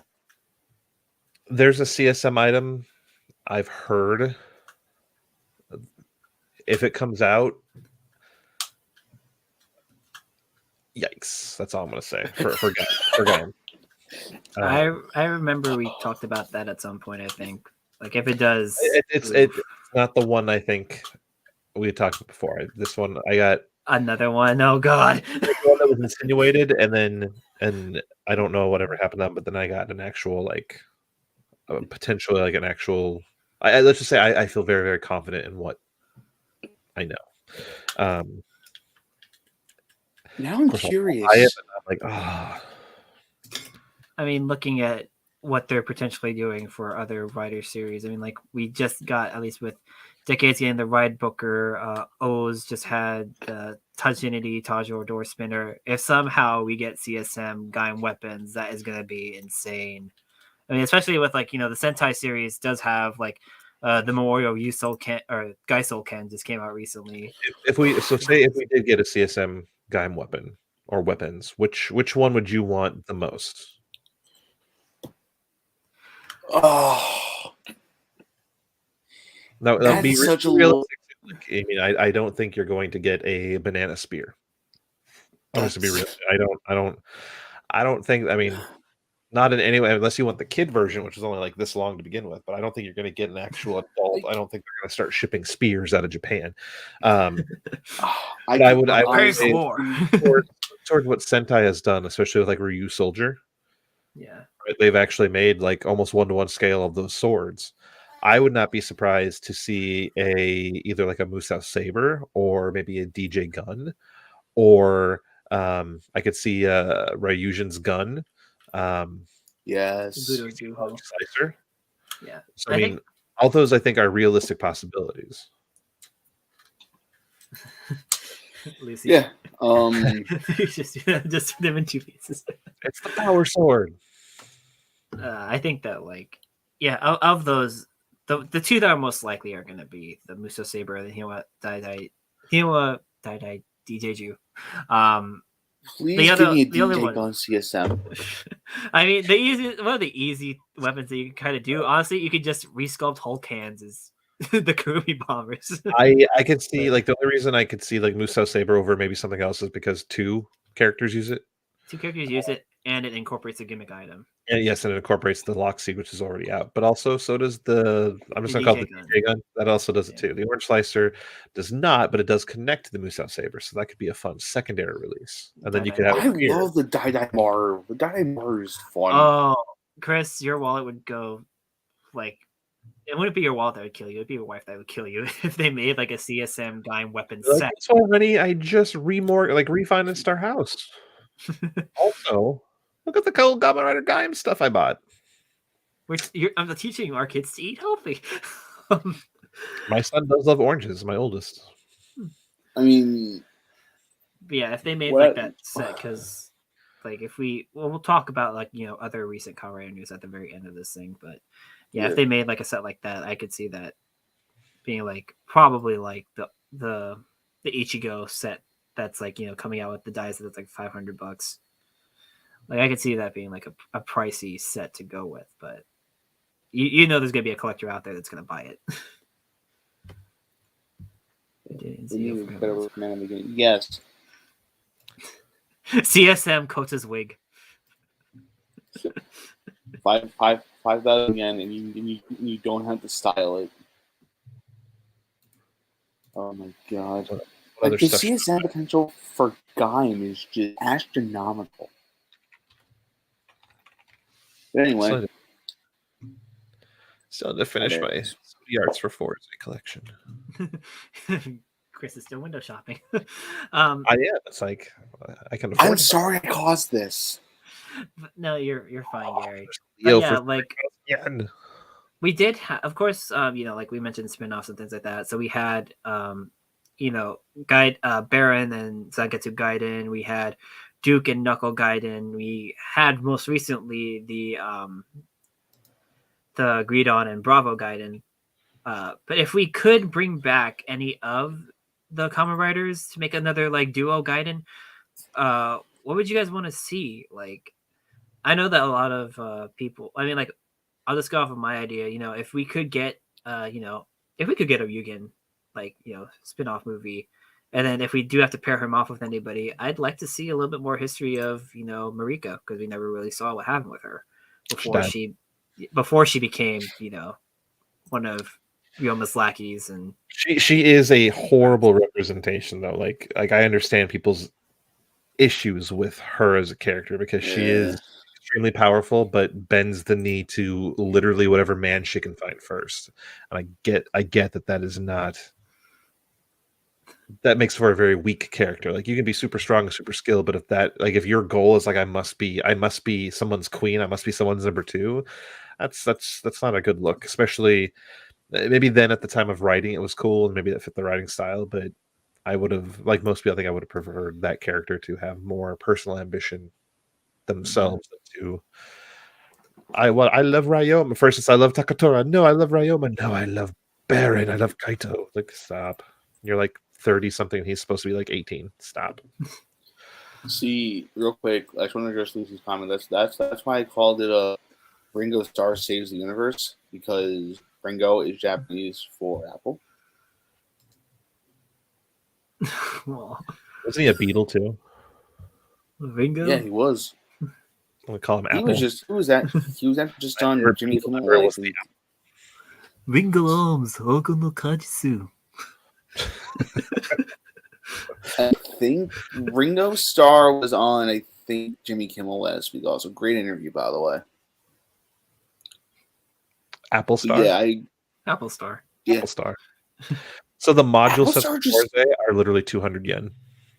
Yeah, the module sets for Forze for SH Figure Arts. Like, they're literally 200 yen. That's crazy. If only I could figure out a way to get them to fit onto the Figure Arts standard. I'm still trying to. Like I'm saying, I'm gonna have to buy all these module sets. But the shipping will kill me. I'm surprised you didn't have them already. But I got in I wasn't into the figure art game too much. My first figure art was I want to say it was Shinken Red when it came out in Toys R Us. When they brought those out. I bought gold and red, and those are my first two figure arts, and that started a horrible, horrible adventure. I mean, if I could blame anything for getting me into figure arts, I would probably have to blame Jordan for introducing me to Mandarake. I mean, listen, I have to blame Ryan for getting me into anything at all because of her. I got several figure arts. I can leave, you know what? We're gonna play the Tokusatsu playing game real quick. Tokusatsu playing game. Yeah. These are the people I blame for getting me into various toy lines. Let's see. Chenix for getting me into Ghost and Ninja. Chris, the TLDR with Ninja is I drunk boy Lion Hao for 185 once off of a big bet. I blame Jordan Deno on Twitter, Deno_Tokunation. I blame him for my 2 Ninja purchases that I regret forever.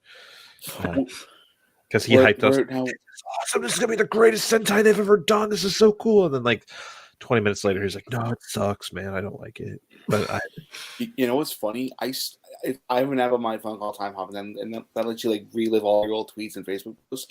So I remember you and I having a conversation on Twitter about how hyped we were for Ninja, and yeah. Let's see. I blame Reggie also for figure arts because him and Rai just got me figure arts, and I also bought some stuff off of Jordan too. My first Shinchoku Seiho was Agito that I got from Rai, and the Ryu Soldier stuff I just play them on myself because I love the Ryu Soldier designs; they're really cool. But yeah, I think we talked to death about Gaim. Reggie, what's in the news this week? So, as we kind of mentioned earlier in the episode, we were talking about pre-orders. Kamen Rider Demons and Kamen Rider Build Genius. They are currently up for pre-order from Premium Bandai Japan. Check your local, or not your local, but check your usual middleman resellers. The notable thing is that Demons and Build Genius are both going to be July releases, if I recall correctly. Demons being the standard, the new standard, 7,700 yen, and then Genius going to be 9,900 yen. I'm hoping it comes with that little base thing that we saw in the video of it, when they transform. But yeah, those are coming out. We also saw a little snippet of potentially, or what? Not potentially. Actually, we're waiting until February 24th for more news. But the CSMO's 10th anniversary version, which, if you know me, well, I mean, I thank you, Chris, and also thank you, Tom, for helping me get the original CSMO's complete set. So I'm really hoping that the rumors I'm hearing are true, because we saw that there's going to be 3 different versions of the release: the CSM 10th anniversary version, the CSM 10th anniversary, CSM 10th anniversary complete version, the CSM 10th anniversary, and then the CSM 10th anniversary O scanner. The rumor is that like the scanner is obviously just gonna be the scanner updated, but with the medals, which I'm hoping, because then that's all I have to get. But it sounds like it's like you can buy. There's a set that's gonna have everything, like all of the medals that came with the CSM Complete O set, plus the medals from the movie for like $1 trillion zillion, and then just the driver and the main medal set. Mm-hmm. And then just the scanner with the medals, the new medals. Yeah. And then, of course, the CSM Divinity Spinner, which comes out in August. I still have to get that thing at some point. Luckily enough, Tori agreed to help. Thank you, Tori. Love you. But the that's the most recent news when it came to the CSMs. Of course, if you have been paying attention to the CSMs that are being released in America, the Zoronos belt and the Kirishima set have started to hit apparently some of our middlemen. So keep an eye out for Tokollectibles or Mega Red or Sure Thing Toys, any of those that get things. Tommy Lulu says, hope Team Rider gets the new CSF stuff in the US. It's like unless they say otherwise, they will have it available. Yeah. The only one that we know of that they haven't confirmed or said anything about is the Disney Spinner. But I think that's because it's a DVD release as well, or DVD / Blu-ray release combo. So it's not P Bandai; it's just normal standard retail, which is surprising. And but the CSM, I don't know if they'll have access to that because that's Toei more than it is Bandai. So because that's the media. Oh, what's it called? Peacemaker says the Demon Shower got hacked. I forgot the Demon Shower was thing. Keep in mind, I haven't watched Revice since episode 3. Well, I'm a bad Toku fan. I haven't watched any Revice. You know what my favorite episode of Gear Major is? What? It's right on par with my favorite episodes in Kaiju.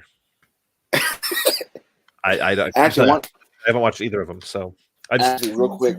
Not to root not to discredit my Toku card, but it's like I've moved to I'm more on the merchandise side than anything else. So whoa, merchandise. All right, 2 things. One, I want to address Lucy's comment. No, you see, here's the reason why I'm Crippling Debt is because I play Yu-Gi-Oh! Master Duel and I play Card Fight Vanguard. That's very expensive. Gary, though, what helped kind of spark those things to become popular in the first place? Not just the fact that they were card games, but they were also part of Japanese children's shows. So, yep. In fairness, my obsession with Transformers started, and Transformers was written as a U.S. show before it was adapted into a Japanese show, before the Japanese took over and started doing their own versions of the show. So technically, I can blame a U.S. company for my love for Transformers. Oh, what I was going to say is the second. Chris, I need to host an auction soon because I have 3 kids. You have to talk fast and stern to get your point across. So Reggie, real quick, may I have permission to address Don Brothers? You may. I mean, that's also part of the news. I hate it. You might as well, because I know that we say that this is the Kamen Rider show, but I mean, I mentioned earlier I want to do an MCU episode at some point. But, whenever Gary takes over, he always talks about Sentai. So, Gary, go for it for Dumb Brothers. I do. Okay, I'm actually going to share my screen because I said so. Share screen. Okay. Entire screen. Actually, no. I'm going to just do Tokunation since it's easier. Okay. So, also, real quick, what news is... Oh, hey, yeah. Chris, what does this look like? Couldn't tell you. Looks like Ranger board. J Fusion. This is a Orange Range, maybe. Fusion. It's J Fusion. Oh, I posted. Fusion. When did I post news? Oh, sorry. You posted news on. I don't get to post a lot of news these days. I'm not around as much as they used to be. I mean, I'm always Yeah. on the site, Chris, but I never post news Oh, anymore. I know. So I'm sure you don't even remember they how to showed log. off. It's all good. All good. We're family. I don't remember how to log into WordPress, to be honest. They showed the Matsubokuri Lemon Forbidden Ringo Star, Pomegranate, Blood Orange, Himawari, Kurikage Faceplate, Kurikage Trooper Faceplate, Duke Idun, and Blood Orange Armor Faceplate. Now you can buy these all at a friend of the show, / friend of the site, TokuCollectibles. And these Well, all I look very think- pretty. So collectibles is great. If you guys need to get something from Premium Bandai or whatever, you have to stock Toku Collectibles because they do sell it kind of quick. But Yeah. Marcus, who runs Toku Collectibles, is a great person. I Been a He customer was of the his for reason why 7 I got my years. goat. So same. I think I was one of his first customers because I remember getting the ghost icons from him. All of them except for Billy the Kid, Beethoven, and I think Robin Hood. Okay. I'm not going to show the trailer because I don't want to get our channel DMCA, but it's here for you to watch it. Yeah. I hate everything about this. I thought you were gonna hype it up when you said, "Can I talk about it?" I hate everything about this. And let me go on a very strange side tangent, if I may. I hate the suits.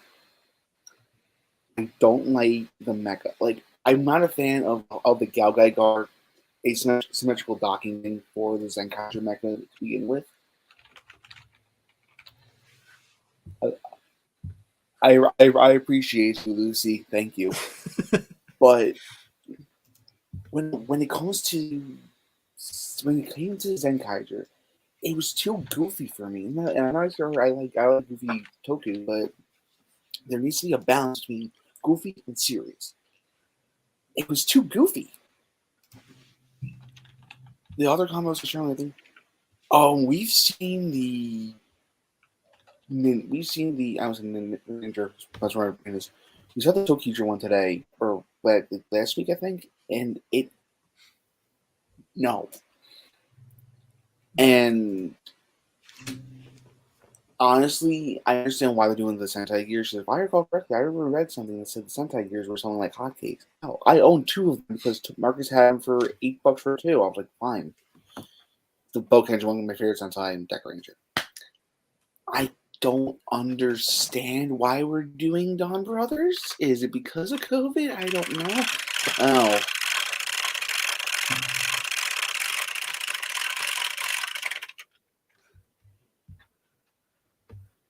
But Reggie, are you as magical as Zox? I mean, I can do the dance, but I don't want everything in my room to shake. But yeah, I think it's a neat idea. The fact that their avatar essentially they're supposed to be like essentially avatars of them rather than like it being like the actual and then we got the idea of like, well, we just had Zenkaiser using powers or related powers to them, but instead when they use the avatar gears, they turn into that avatar that Sentai. So we got Inu brother becoming Yuso Black.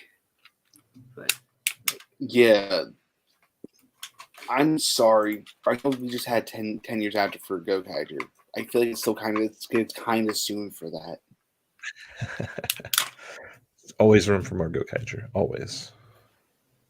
Yeah, I mean, Lucy, again, you don't want everything shaking in my room. You don't have to dance hard. You could just like get up and just like do like, watch joy. Oh, get the hoy. He has a no there. But what I will say is, Dawn Brothers isn't for me. Don't let one negative opinion of Dawn Brothers and Zenkaiser also ruin your fun. That's all I'm gonna say. I like that, Chris. I like the hat. Thank you. I'm just one fan who's seen a lot of Sentai. And you said every Sentai. Every Sentai. I haven't seen every Sentai. I haven't finished a Sentai that's aired from Kyoryuger to now. So you haven't finished anything from Kyoryuger? You haven't finished Kyoryuger? Yeah. Yeah. No. I have not finished Key Ranger. Here's the thing. It's just like after Kyuger, I tried TokuChris, and then TokuChris was like, no, I don't like these trains. Lucy speaks fluent Gary. But yeah, so I don't care for it. It's going to be interesting to see what Twitter's like discourse about it is, and then transitioning to that real quick because we have Chris here, and Chris has opinion on Lightning Collection. Lightning Collection. Not worth $25 a figure now. I'll tell you that much. Oh no. I am absolutely being selective on that. I mean, like I mentioned yesterday, I'm lucky enough that my area is still selling some of them for $19.99. Thank you. Yeah. Yeah, no, my area hasn't hit online has bumped up in price, but the combination of the price increase, the quality remaining substandard or even decreasing at times. Like I just got my Zeo Pink Mighty Morphin Pink 2 back, and I went to bend the elbow of my Zeo Pink, and it almost snapped right off. So be very careful. It's just incredibly flimsy. Like it's already got stress marks just out of the package. Yeah. Couple that with the fact that again it's a $25 price point. They can't even get their paint right on it. They can't get the colors right. They can't get the accessories right. I don't need any more of these. Right? I don't need these. Get rid of the effects pieces. Right? I don't think anybody wants them at this point. I'll take them from you guys if you don't want. And if you can get a slightly better decoed figure, I'll give that up. I'll even give civilian heads. Like I'm looking like I feel so much better about my shelf now that I took all the civilian heads off. Which, like, I mean, be honest. Like, here's a bag of heads. Yes, there's a couple of the SPD, Dino Charge, and Mighty Morphin figures are all going to have their head zone, but everybody else, there's all heads. I have 2 Zane heads. Look at that. 2. Yeah, see, 2 Zane heads. All the heads, just. Maybe if I get like, it. I don't know, it's hard to tell. But my whole thing was because the 3 of us were at Morphicon 4 years. It was 4 years ago. Holy crap! And we were. I remember the general discourse amongst everybody was, "We are so excited for Lightning Collection. We can't wait to see what they're going to do." And it's been 4 years since Lightning Collection came out. I and get it right. They get it right. Like, look at the TMNT Lightning Collection figures. Oh, yeah. Mm-hmm. Absolutely perfect. Down to the detail. I have Raphael right here, actually. Like, down perfect. But then you go to, look at Dino Charge. Look at Dino Charge Gold. The head sculpt doesn't look anything like the actor. They just forgot to paint the neck, which wasn't a forget. It was done on purpose. It was a cost-cutting measure because Draken had more deco, and they needed to shift the budget to get Draken more paint app because he was a more important figure. That was 1 per case. I mean, I can go on and on about the design decisions, but then like you look at the mass release of Mighty Morphin Green, didn't have the white diamonds under the chest. Oh well, that was a reference material. No, it wasn't. There was a budget cut. They cut it painting the white on it because it was saving the money to put either towards something else or just because it needed to come under budget. That's all it was. Yeah. And I was the biggest cheerleader for Hasbro when they took over the brand. Right? Yes, and they can't even get the ones painted. So, I was the biggest cheerleader. I was so excited for them, and I still like a lot of the stuff that they put out for the Lightning Collection. But I'm not going to sit here and simp for a company that is now shortchanging everybody, and then trying to play it off as, oh well, we care about what the fans say, and we have a rigorous quality process. No, you don't. And I'll tell you exactly why. I can tell you exactly why. This takes nothing. Like the figures are sculpted beautifully. They're sculpted beautifully. Oh, Dennis, yeah. Dennis, if you're watching, which I don't think you are, but if you ever do find this, Dennis, you do an incredible job sculpting. Here's the thing, though. A lot of the stuff is done outside of Hasbro. A majority of these figures, a majority of the Zords that are coming up, a lot of them are designed from third party. It's, hey, Bill. Maybe I shouldn't use my name, but hey, Joe Schmo at Hasbro. Yeah. You need to design a couple of Lightning Collection figures. Okay, well, I'm busy with this other project I have to do because I'm on 3 different brands. let me reach out to my subcontractors and I'll subcontract the design work out to this other person and they'll do the coloring and stuff like that. And I'll just make sure they really double check it before we go final. They obviously don't double check it. So is that Loretta's fault? I don't know. She's the head of the Lightning Collection figures.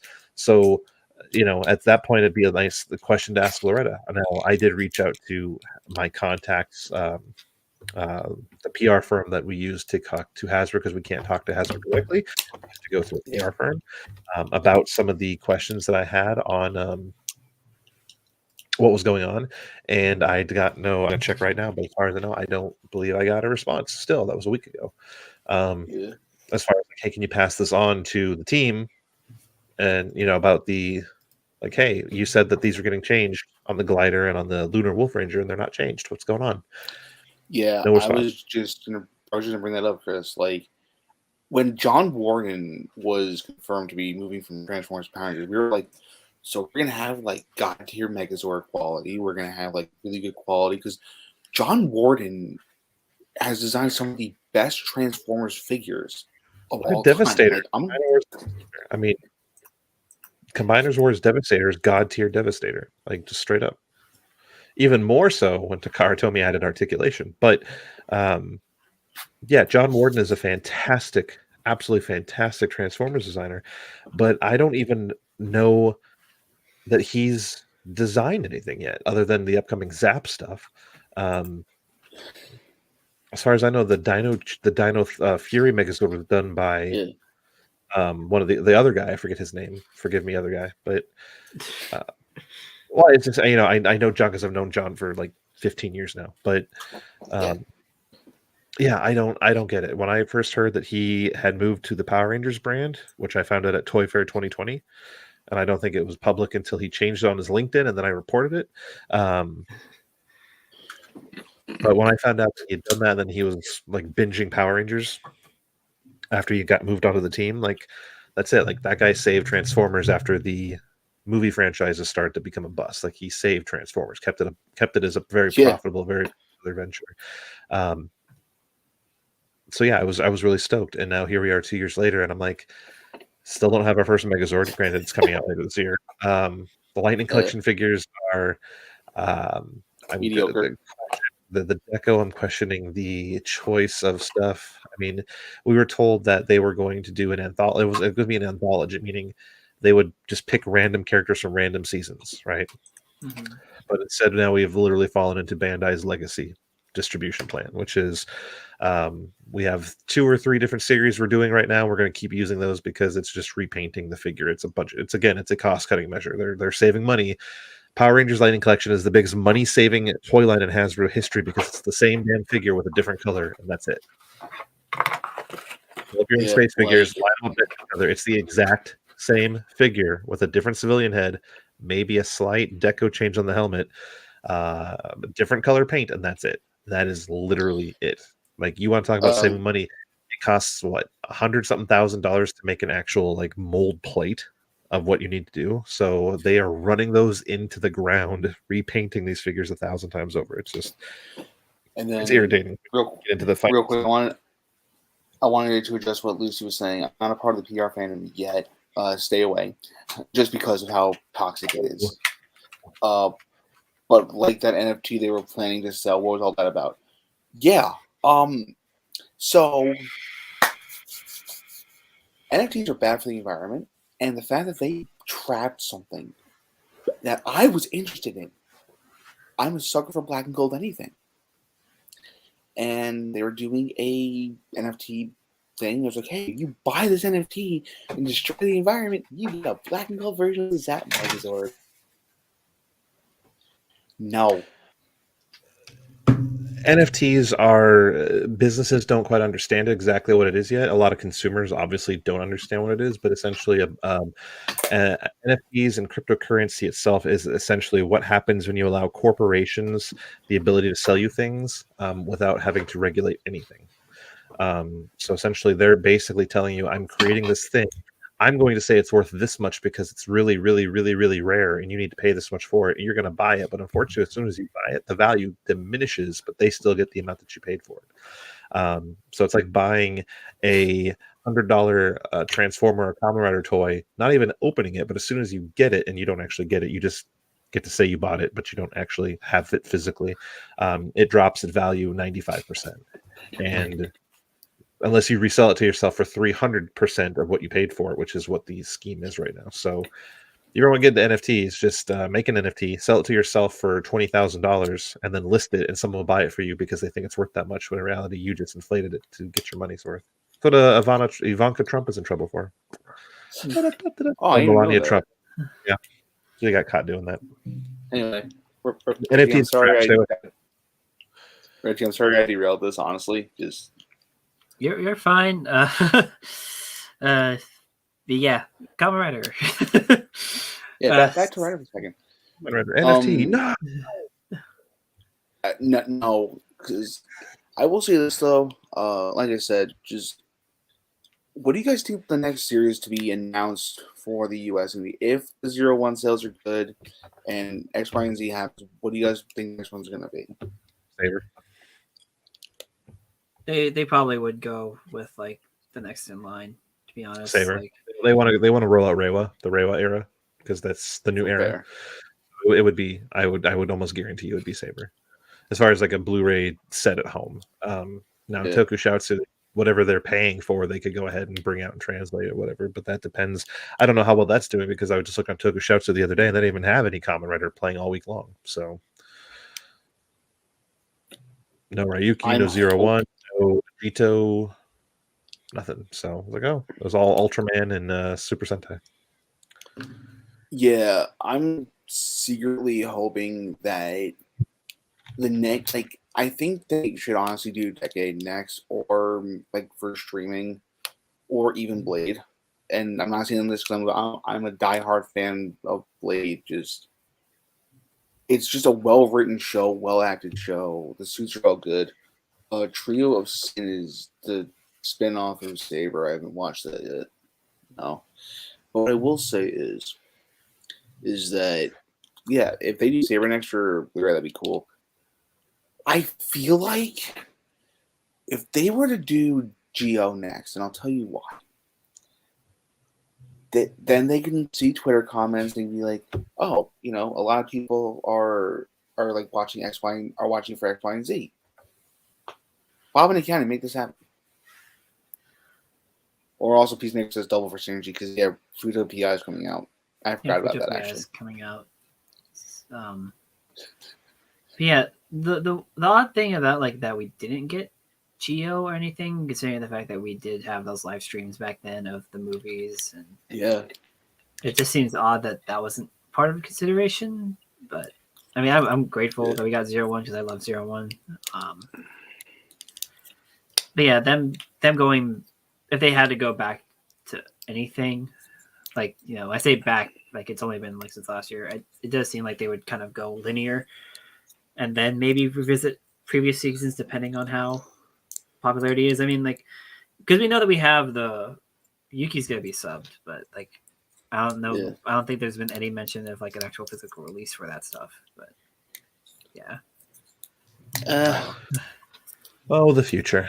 But I do have to go pick my kids, or not pick them up, but go wake them up, because nap time is just about over. So I do have to. No problem. Start, unfortunately, Chris, cutting this short. Chris, thank you for being on here, Chris. Us, buddy. Yeah, man. Yeah, of course. Thanks for having me on, guys, and thanks for talking Gaim. I'm going to go watch some Gaim a little bit later, I think. And no problem. But yeah, Chris, before you head out though, where can people find you?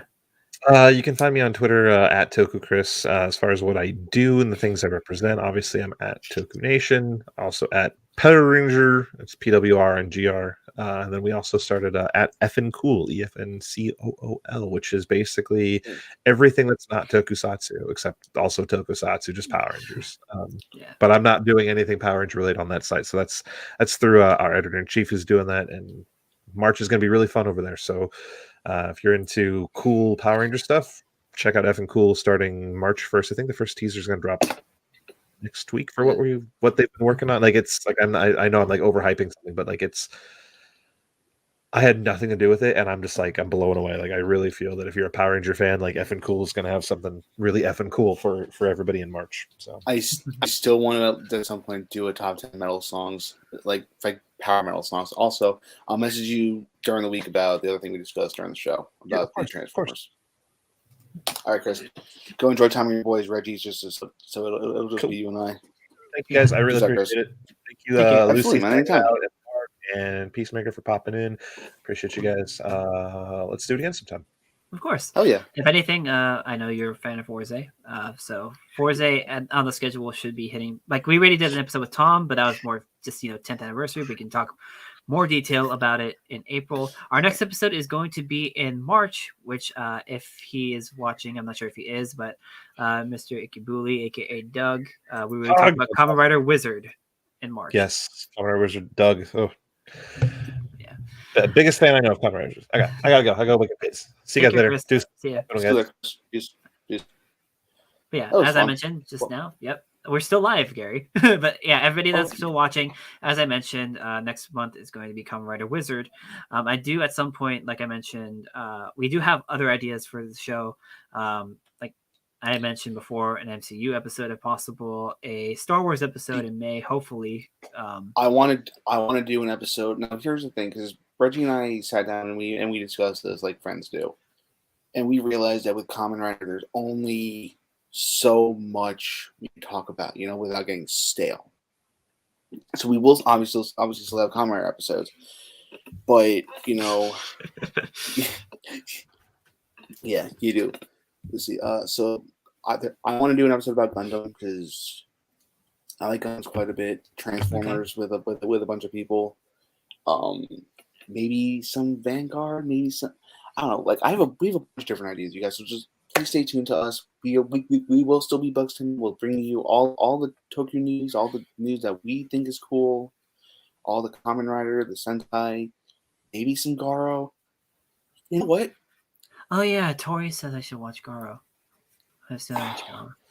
I watched the first couple episodes of the first Garo series. If we do a Garo episode, as soon as I mentioned I did not see Garo at all, Tori actually sent me like what they believe is the chronological way to watch it. I still have to go back. Sorry, Tori, I love you, but I still haven't watched it yet. But yeah, guys. So as always, thank you for watching the show, and we hope to see you guys next time. We still have to actually decide on the date for the Wizard episode, so we'll talk about that when we're off the air. But thank you guys. See ya. Later. Love you. Bye.